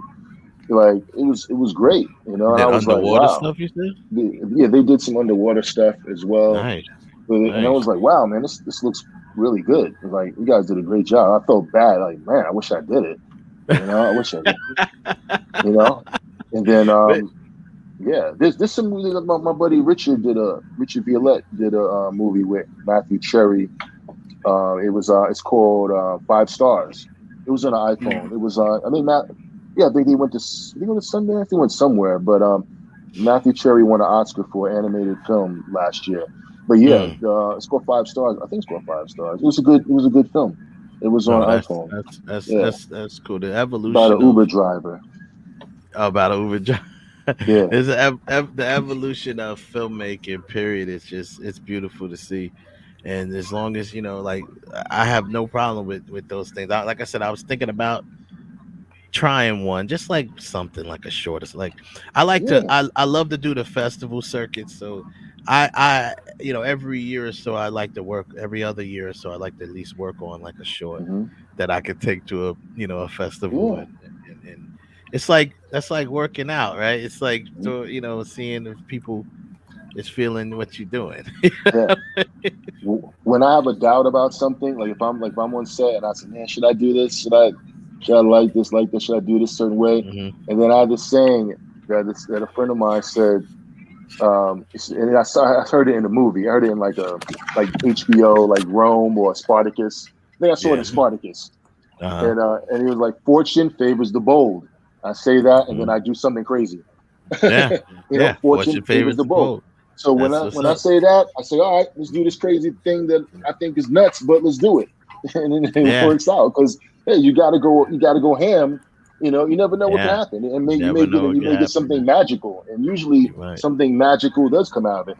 I did something. Well, we did a 360 shot Hmm. around three people, and then I said, well, let's do it at 5 frames per second. Because at this particular juncture of the story, there was like something was happening that was terrible, and Hmm. somebody's about to die, and then that part I wanted to speed up because I wanted to Yeah. show like the energy was like sick, like they were like, they had people coming, they're trying to stop it, and and they didn't know if they can get there in time, so I wanted to show that like frantic energy, and I was like, fuck it, let's do it. And then Yeah. the editor was like, "Oh my god, that looks great! It's crazy. What made you think of that?" And I was like, Oh "Yeah, like, man. yeah, Yeah, you you know, got to, man. yeah, Sometimes taking those chances, thinking out of the yeah, box, and that's really what makes greatness. Like a lot of times most of the great things that happen is because someone thought out of the box to do it. yeah, Hmm. Whether it's yeah, I mean, you could that's on every level when you think about it. yeah, yeah." Uh, Director's like, "That music. sounds crazy, but I think it'll work. I think it'll work. Oh I yeah, think it'll work. Yeah, if it I sounds heard crazy. something like that, I'm like, Yeah, yeah, let's do it. Let's yeah, try it out all the it was time. So great. that's what it is. And you always want to challenge yourself to step out of the Yeah, box and do something. The worst thing that can happen is it for whatever reason it don't work out. Then you yeah, go another way. yeah, But it doesn't hurt to set it up and try it and shoot yeah. it. That's You cool. might find something magical. You might find some magic. You might have some Yeah. magic there. That's what's up. There generally is some magic. If it's different, it could be Yeah. magical. It's gonna be magical if it's different Hmm. because people are gonna be like, "Oh, that was dope." You know Hmm. what I mean? They gonna Yeah, be like, oh, yeah, that was dope. So yeah. I Hmm. mean, that's crazy, man. This is what's up, man. I can talk to you all night, brother. Hey, Can hey, man. we start. I don't want to get them all like, I okay, got y'all you. getting too technical. All right. But like I said, a good part of our demographic is filmmakers. Yeah, Independent filmmakers is a good part of my listening demographic. yeah. So they And probably get a kick out of this. well, it's great. I also want to say something about. I remember you mentioned the independent, and like I mean, hey, I started out doing movies that'll never see the light of day. Yeah, You know what I mean? yeah, But you know what? Each project you work on, I mean, there are jobs, there's shorts and jobs where I had to use the money I was going to make for gear. If yeah. I wanted to get certain like Zeiss super speed lenses Hmm. from a friend in LA, I had to pay him and have it, and then pay to have it sent to New York. If I needed certain things, like I had to use the money because you know what, this is gonna be part of my reel. This could be something big for me. So You're there are investing going in to this be investment times. in There are going to be your times life. when there are times when I had to use money to pay my team, Yeah. and not me, Yep. or pay for the I do it camera, all and the I didn't get time. anything. Yep. So I want your independent filmmakers to know that sometimes you have to do that, Yeah. you know. But Don't be each afraid to. time, each don't be afraid. Each time that you do work on these projects, and you may not get any money out of it, you're connecting with someone. Someone always from a show I've done, a short or a low budget feature. They've always recommended me for somebody else. Yo, this guy I work with, he was mad cool. He's he knows he's doing that. So it's like, even though you like, oh, I'm not getting money for this, somebody's noticing what you're doing, the level of respect you have for everybody there, the amount of care you take with work and being on time and respecting everybody. And that matters. It does. And that It matters. does. So then it's like you get pushed around in different projects that become different, different budgets, and then now Yeah. you have a little bit more money that you're getting instead of Yeah. instead of not getting any money, maybe you're getting 100. Yeah. Maybe getting No, it's true. 500 a day. It's So true. so it just it's just always stay on the path. And yeah, you may not be getting anything now, but you know what? The person you're with right now who's paying you $50 a day, he's not going to always want to be paying you $50. He's going to want to Right. do bigger things, Yeah. and those bigger things may be big to you financially as well as rewarding. I, So I I find that people, for the most part, from this whole independent world, you know, they appreciate you even offering to give them anything. You know what I mean? They just really want the ones that really want to do this craft, mhm, because you can always get something. I always felt, and this is a saying I've always said, because you can always get something out of something, right? mm, So I always say people will work for no money, but no one works for free, right? mhm, So like Yeah. meaning, you get something out of it, yeah, whether it's knowledge, whether it's relationship, networking, experience, yeah, whatever, you know. What I mean? yeah, It's something, yeah, so yes, you could get people to work for no money, but no one works for free. You should be They get something out of it, but sometimes that's more than enough. It's more yeah, important. It's always been that way to me. yeah, Credits is always important. mhm, When you're yeah, building of course. your Yeah, resume and building your man. Come on, man. Credits, credits that are is credits money are to me. credits are important because unfortunately, this in this business, sometimes people treat you by your IMDb. Right, MDB. Yes, Hmm. they do. Oh, this guy, he hasn't done anything, Yeah, or she hasn't done anything. yeah. Oh, they've Or done a it's lot, all, yeah. He's done or a That lot. I done Yeah. a just didn't lot. know about. Right. That was a different Yeah. story. That's true. So a credit is like a Willy Wonka golden ticket. It You know what I is. mean? It really is. That It that can really is. elevate you. That can elevate you in many different ways. Not Yes, only it to can. other people's mindset, but also when it comes to getting work. Because sometimes Getting people work. may not get work because they don't have any experience. That's true. But if you have a couple of jobs you worked on, you're going to get an opportunity over somebody who may have less. Hmm. Hmm. That's You true. know, That's true. So that's what I mean. So that's everyone. Take your notes. The word. Because credits is money, man. yeah, That's for sure. That's and for then some sure. yeah, and working with I did a feature, and like a couple of guys, they didn't know anything, and but like they was hardworking. And they Yeah. and at the end, man, they were like, man, we're still friends. Like these guys bust their tail for me, and they wanted to Hmm. learn, and they were learning on the job. But Yeah. it was great. It was great because they were hungry and they was cool and they wanted to learn. So sometimes those people are better than people who are experienced and who Yeah. complain about like crafty or catering or maybe come late or they have a bad attitude. You know what I mean? Yeah. If somebody Yeah. has a positive attitude but they don't know a lot, that's a blessing. Yeah, no, it's funny. I always joke about. I talked about that other DP that I worked with that didn't want me to move the camera, and he was funny because he was so we joke about him because he was like, we obviously this is an independent feature I'm working on. It's obviously non-union, whatever, Hmm. and he's using words like meal penalties and stuff like that. Yeah, We you was don't want to like, hear that. we You don't was want to hear like, that. come on. We was like, get out of here with this meal penalty stuff. Man, this is not a union project. I said, I know what you're talking Dinner about. penalties, lunch Yeah, penalties, dinner penalties. yeah, he's like, and this was literally like the EP was like literally like 5 minutes late bringing the food, and he was like, "Yeah, I'm gonna start charging meal penalties," and we was just like, "Come on, man." Calm down, dude. Yeah, relax, dude. Like, yeah, Yeah. the This dude, isn't that it kind was of a job. self-funded. You're right. This is like a $50,000 budget, Yeah. self-funded from one guy who was actually running around buying food for everybody. We was in the trenches, man. Yeah. Yeah. So it's like, dude, if the dude is 5 minutes late, like he ain't late on paying you. So Yeah. relax. So it was just Yeah. Be like, concerned about that. yeah, exactly. If he start being late on payment, then I say something. But yeah, but we joke about him because he was just so Facts. one of those guys who, unfortunately, he wasn't really a pleasure to work with. You know what I mean? He was just really like, Right. and he kind of took it almost the exact opposite of what you're saying. Like he felt like, well, I'm just DP. Like, you don't need to really like me or talk to me. It's like, dude, No, it's you're ridiculous. bringing my vision. You're helping me bring my vision to life, and you know what I mean. So Yeah. when I literally would try to go and sit down and talk with him when he would get to set because he'd always come early, Mhm. and he would get to set. And I'd want to go and sit and talk with him, and he'd literally be looking at me like, "Why are you talking to me?"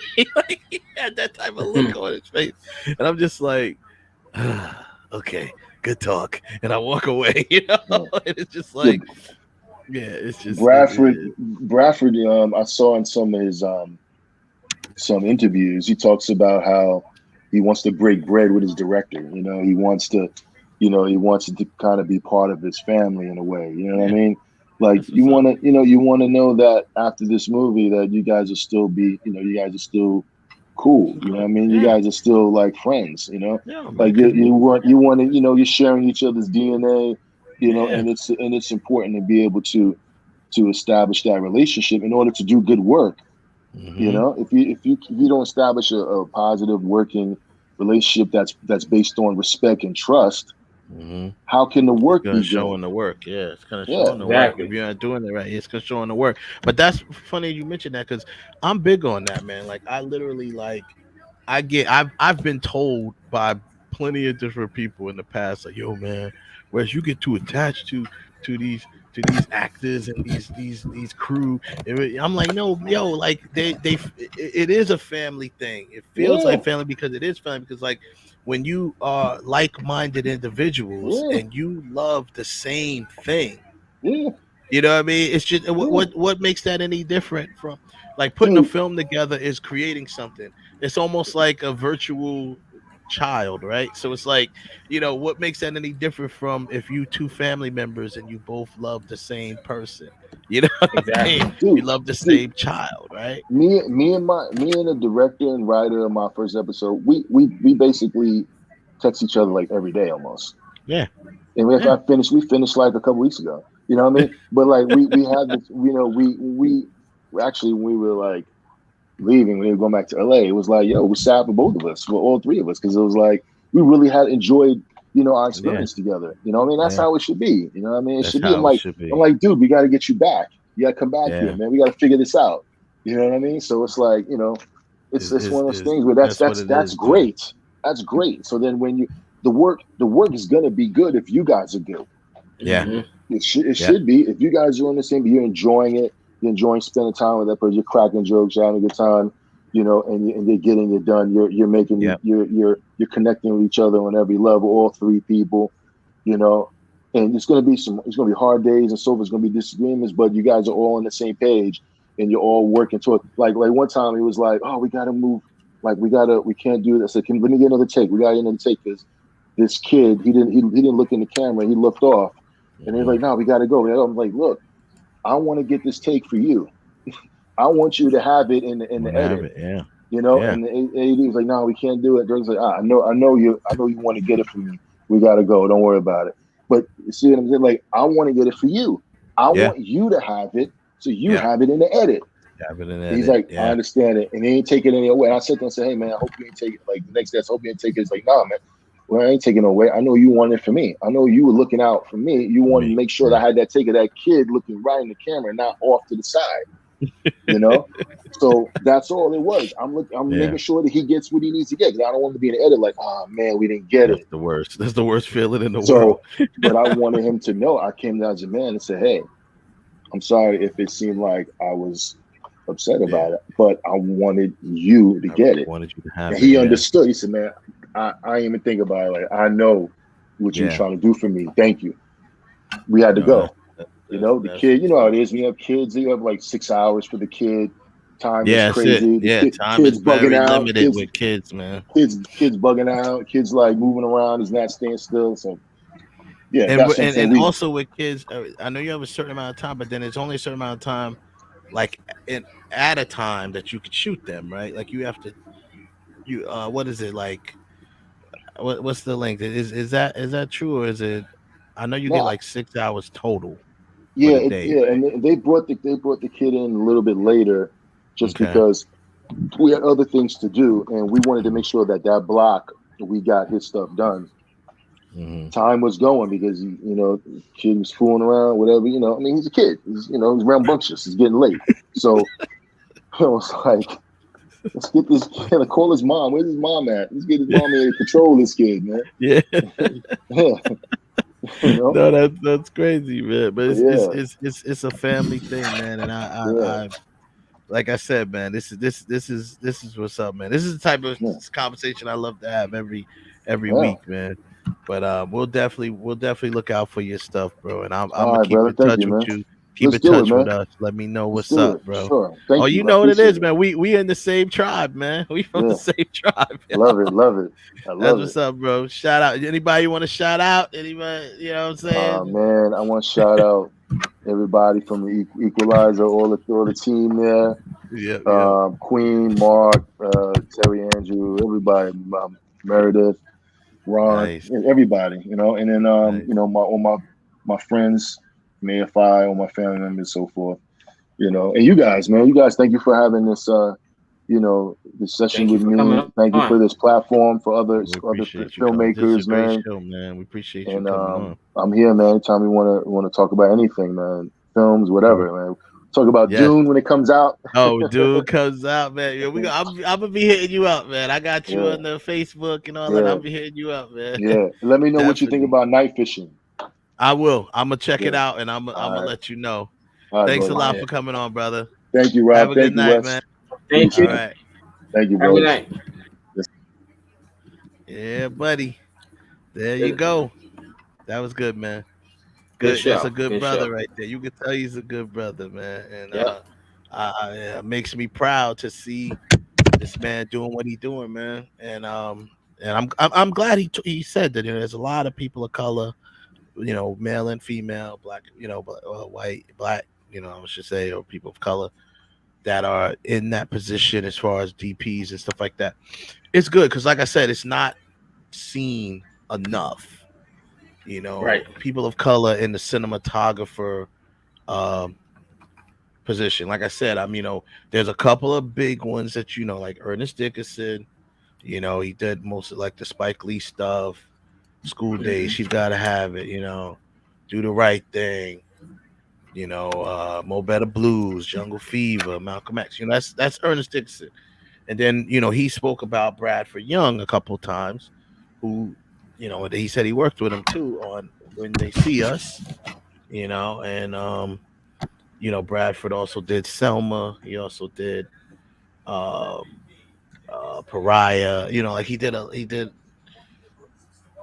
lot of stuff. So um he did the Solo movie too, the Star Wars movie.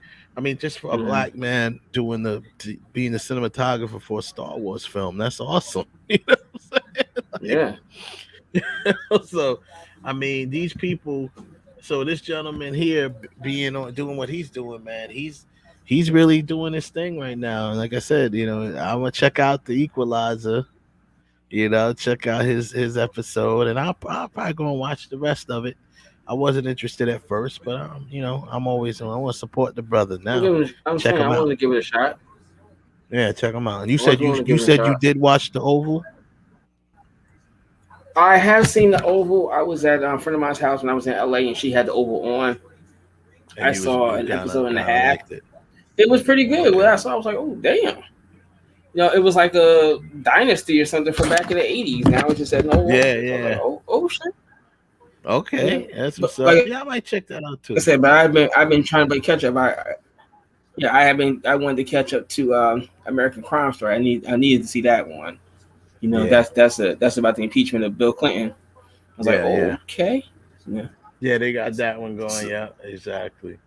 Yeah, everybody's been talking about this. I haven't watched it yet. The Squid Games. People have been I'm not. I don't talking a know if I lot want about. to. I'm like, I don't know Yeah, if I want to watch it, but yeah, they've been talking about that. I exactly. mean, it didn't seem like something that I really would get into, but It's I'm some like, sort of game. I went and got Peacock. Well, Peacock is free, but there's a paid version of it too Mm-hmm. for the Peacock, and mainly because I want to see, So you can watch Halloween. yeah, Halloween. Friday, yeah, day after my That's a birthday, damn man, I shame. gave it a Go to watch. movies. I'll be shooting. Just I'll be on set. We're gonna be shooting some stuff down here for the show Groupie. And but yeah, I'm gonna take it some time out I'm gonna see that in and watch. theaters. I'm gonna watch You and know. watch that, man. That looks great. Halloween Kills comes out Friday. Yeah. Friday. Check that out. That's gonna do. That's Not gonna do the next real. Monday, but the Monday after that, we're gonna talk about score. We're gonna talk about score versus soundtrack. And we're gonna have another gentleman on who's a composer, and he's done some score. We're gonna talk about, and I want to do that since that is like the last Monday before Halloween. I want to talk about the best, some of the best uh, horror scores. I want to talk about that. Some of the Oh. best Oh damn. horror scores. Yeah, that's really, yeah. I'm gonna give my top, I only maybe got top three that five, come to mind. I mean, I three guess that come four to to mind. include Alien. Yeah, I if you guess four if include I include Alien, Alien. I have a But few. I got three that come to mind. I have a few that come to Yeah. mind. I mean, we always talk about, everyone knows Halloween, is one of the most, but you know, I mean, there's other ones though. There's some Yeah. really good ones. Can you count Jaws? Can Jaws be counted as a Yeah. horror score? Jaws Yeah. is a horror movie. That is a horror movie. Hell yeah. It is designed. It is designed to give you So, goosebumps when the yeah, bass come yeah. kicking in. So So if you yeah, count that, that's that's crazy. five. That's Yeah, five. Jaws. you count Jaws, man. Certainly. You got to throw the Exorcist up in there. Oh Jesus, You yeah, got to throw the that's Exorcist up in there. And for yeah. me, I don't know, but I'm thinking Hellraiser. Hellraiser was good. Hellraiser had a good I one. would put the Hellraiser score. Well, the Exorcist is one that I would think of. Uh Definitely Psycho. Yeah, Definitely Prince Psycho. of Darkness. The Prince of Prince of Darkness. Darkness. Yeah. Cause Um. that's real. Like Yeah. fuck. Yeah. I mean, there's some. There's a few of them. I gotta go back over them. And you know what? The score actually to Dracula, Bram Stoker's Dracula, had a really good score to it as well. When you really Yeah, it listen did. to it, the score to it was really good for that. There's a couple other ones. What you call it is very known. It was eerie. It wasn't very scary. Nightmare on Elm Street. The score. I mean, the score to it was eerie, I more think eerie than scary. I think only part of it is the memorable part, which is the piano, the first opening Yeah, 30 seconds of the piano playing the do do yeah, do. yeah. The whole kids chanting thing is what makes it scary to Yeah, me. Right? yeah. The whole 1, 2, Freddy coming for you. But um, But that was it was a member one. Also, Phantasm had a pretty good one too. Yeah, Phantasm. Phantasm. Yeah, You I'm know, taking it back, but yeah, Phantasm had one. There's a few of them if you go back. If you take it back, there's a few of them that because that's what they relied on back then was a good score, to really that had to shake scare the you hell up. out of you. Yeah, to really shake you up. They wanted that good score. Hmm. But yeah, so we'll have my man on composer for that. So that should be cool, man. And then next week we'll talk about Halloween, the movie Halloween Kills. We'll Talk we'll about we'll, we'll Bond. say talk about Bond. I was so upset with the Bond movie. Liked it, but I was just upset Now with a lot of people, a lot of the people, end. a Just lot of like, people like man, a lot of people, but you know what? Hey, Daniel Craig, I think he deserves a round of applause for his oh yeah, service as Bond. He did his thing. He has did it well worked too. his way. Yes, he worked his way into. I say almost every classic Bond fan has accepted him as one of the best Bonds. You Hmm. know what I mean? Whether the classic ones will never give him the best. The classic lovers of Bond is always going to give it to one of the other ones, whether it's Connery or if it's um, Remington Steele. What's his name? What's his name? Remington Steele. What's his name? Pierce Bronson. It's Pierce. Yeah. Yeah, So, he was a whatever. So, yeah, yeah. But there's a lot of people that will give it to Craig too. Craig did his thing. So now I he left a mark. So it's he gonna left real be he's some now big left shoes to really fill. big shoes to fill. I was reading an article Yeah. about that today, and they say now that the seriousness is gone, could we get James Bond back to having some fun? No, no, we don't need to see James Bond going back to being campy and the There you corny ass go one again. liner. There they go with these people, man. They always want to talk about that whole turn on the lights, blah blah blah. There's the same people that said that that's the reason why we had Joss Whedon come in to turn on the lights for Zack Snyder, and you saw what happened there, right? But Yeah, it's we not. don't need to go back to the campiness. It's No, we not. don't. No. That's just like saying like what Nolan did with Batman. Now to take it back to Schumacher, why would you do Yeah. that? Why would you do that? But I think the thing with Bond is that, like I said before, we now are living in the post um uh Jason Bourne era. You Hmm. know, if Casino Royale comes out after Jason Bourne, the Bourne series, where it was Yeah, all about realism. It wasn't no camp. Jason Bourne does not crack one-liners and sip martinis.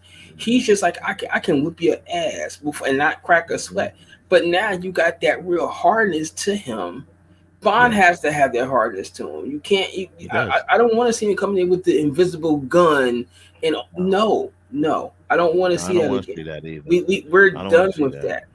We're We're done done. with It that. has. That part is it's the same thing as I don't want to see look, it's a bird, it's a plane when I see a Superman movie. I want to see something real. Take a story, a Clark Kent story, tell a Clark Kent story.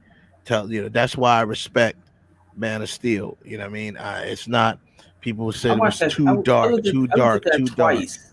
Twice that Yeah. was on this week on the Paramount. Paramount never been putting a lot of movies, and I was watching. Sat up here and looked at Man of Steel. I mean, I've seen it many times, but now I'm really sitting there and looking at it. I was like, I'm not Yeah. going to sit. Some people have said they consider Man of Steel a masterpiece. It is not a Hmm. masterpiece. It is a Hmm. damn good movie. It's a very good I will movie. Yeah. sit there with a pile Yeah. of Bibles and say that one masterpiece. No, because No, I want to say there's some masterpiece, but plot holes in it it, was a really but good it's a real good movie. really Yeah. good movie, and And you're it was right, and I thought the type of change we needed. It was the type, right. and not only that, they actually, he actually showed you Krypton a little more. Like he kind of like, they stayed on Krypton a little longer than any of the other movies ever did, because Yeah, original movies are just like you see Krypton, then it blows up, but it kind of gave you he took he saw another his take father. on it. I still say Russell Crowe was perfect as Jarrell because when Yeah, he's he was fighting, great. that's not Jarrell, man. That's Maximus. That's Maximus right there. It was great. So that's what I'm saying. I don't, but you got the purists that want to see look up in the sky. It's a bird. It's a plane, and he's freaking saving cats out of trees. Like Nah, no one you know, wants to nah, hell to that see time has that. passed.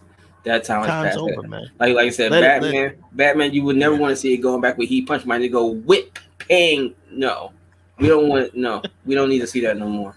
And trust me, if that happens, that will be the end of It the had better Batman be that adventure. is a Mel Brooks spoof that's Right. doing It better that. be. Or the Wayans brothers or somebody The Wayne, that's bro. If it's anything less than that one, yeah, anything less than so that, it's like no, no, but no. yeah, we want to thank our guest today, man. Terrence Burke, man. Yes, He did his thing. thank It you, was it was Terrence. great, Awesome. great guest. Thank our some of our not some of all of our chat room people that came in. Fran, Sean Croft, of course, Joseph Tanner always holding it down. Saw a Joseph, couple I'm other really people looking in forward here. to that Dune remake. I Shay, really want to see it. The Comic yeah, Con yeah. was in New York City this week, and they actually had a screening of Dune. I think Oh, Friday they did night they that this actually showed the weekend. film. They did New York Comic Con this Yeah, weekend. yeah, it was It's this usually the weekend. week. But Well, I that's think true because this is the week of my birthday. It's usually the yeah, weekend of my birthday because I was thinking about trying to come up there. And I'm still coming up there, but I was thinking about trying to come up there earlier to try to catch the Comic Con. But I nah, it didn't know it already was this happened. weekend. It just Yeah. passed. Yeah. But they had a screening of Dune in New York City this weekend for attendees. It was like a limited screening, maybe about 200, 300 people, not a lot. But I am severely looking forward to it. Mm. I think it's going to be awesome. It looks like it's long because I've been looking at the original has been coming back on cable and it just looks horrible. It's Uh, slow pace. It's like it was shot. That was shot in it's. the new one was shot with IMAX cameras. I don't know if I So want to see it in IMAX. It might be a little too much for my senses in IMAX, but it's nice to have that. It's nice to have that option. had an option. I Yeah. mean, I don't really watch IMAX movies too tough. I really don't. I think the only movie I Right. saw in IMAX was maybe it was Transformers. The only movie I saw in IMAX, and even then Yeah, it it was a was. little. It was a little Yeah. much. I was like, yeah, I could stand it in spells, but an entire movie. No, I did not see not Titanic, Avatar in IMAX. I didn't even see No. Avatar in 3D. I saw it in like 2D. Yeah. Yeah. Me too. There's a couple movies I saw in IMAX. I think I saw a Batman movie in IMAX. I'm trying to remember which one it was. Dark Knight, It's probably The maybe. Dark Knight. Most Yeah. people saw Dark Knight in IMAX. Yeah. I think it was I didn't Dark see it. Knight. I I saw saw in it, IMAX. That and was wild. I did want to see it in IMAX, but it was I saw it the night it came out, and it was sold out until like Monday morning. And I knew I wasn't gonna stick around on Monday morning, so I was like, it would have to Yeah. be Yeah. 2D. That's me too. But Yeah. that's okay. Maybe So one of these days I that's will see something in IMAX. but Dune looks really good. Like right now, because I still haven't been going back to the movies. So IMAX might be an option for me because a lot of people aren't going in there. Right. So I mean, no, let me rephrase that. It depends on the That time of day. They're going at night. I could go in the daytime when there's nobody in there. exactly. That's how I saw the So Bond movie. I went like I caught a 3 o'clock show, and it was maybe like six mhm, people in the whole theater. I was like, there right you now, go. I don't know about this going to movie theaters at night. I mean, Mm, when I saw Black Widow, yeah, it was like about 5 o'clock show, and that show was a little packed. But I haven't gone mhm. like midnight shows. They're not even doing. I don't think they're even doing midnight shows right now. No, Yeah, I don't I know. really I don't don't. think so. Shang Chi was pretty packed, but that was a Yeah, night yeah, show. I wanted to go at night for that one. yeah, yeah. Yeah, I'm gonna check. I'm gonna check all that out. But yeah, so definitely, man. What did he say? What is Joseph talking about? He said no offense, Zendaya.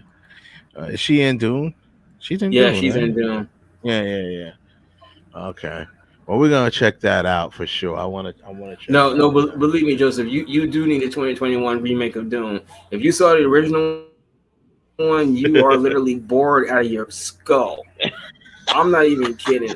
This is the time. Now, this is what I'm talking about. This is the time when you took a movie that you could enhance the special effects because they're certainly doing that one, Oh and yeah. it should be better, and hopefully not so much special. Hopefully the pacing is better because the other one is just real slow and stale, and you got Sting looking like I don't know, no, Yeah. God, Sting. Yeah, it's yeah. you I'm looking know, forward to a new Dune. That's for sure. But we'll definitely talk about Halloween next week. We'll talk about Bond too, and you know what? One thing before I go, you know what? I just watched. I got around to watching the Protege. It's funny. The Protege was the that was the yeah, I Nikita missed film it. that that I wanted to see it. that was the Nikita film that I was longing for because I love Maggie Q, and when she did Nikita the show, and I loved that show. I thought she was perfect for it. Yeah, I She saw was that so Michael awesome. Keaton was stumping with her for a little while. Like, oh Yo, damn, okay. Michael Keaton is that dude, man. I love Michael Keaton, man. He could do no wrong. He could play anything, really. He's really good at. He's a good actor, man. But he's good at playing a villain, sort of, But he's good, period.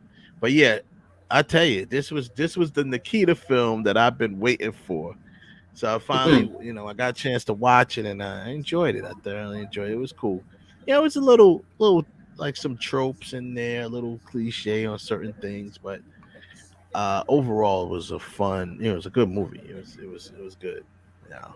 Had some I real nice action, nice fight sequence, crazy, a little more gunplay than I not than I expected, but I think I was so used to. I was literally looking at this like a Nikita film.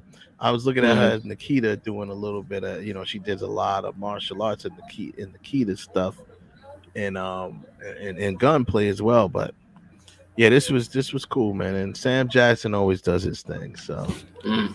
and Sammy Jackson's that dude, man. So if you get a chance, check it out. But I'm gonna check it yeah, out. man, I do that's want to see that's that. that's what's up.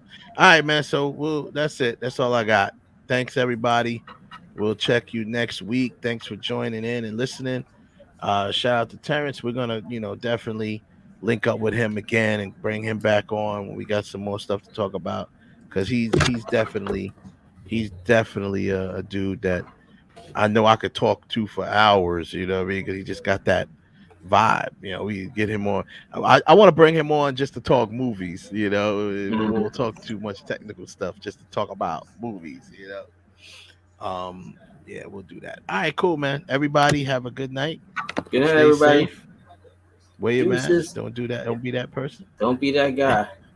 All right. All Peace. right.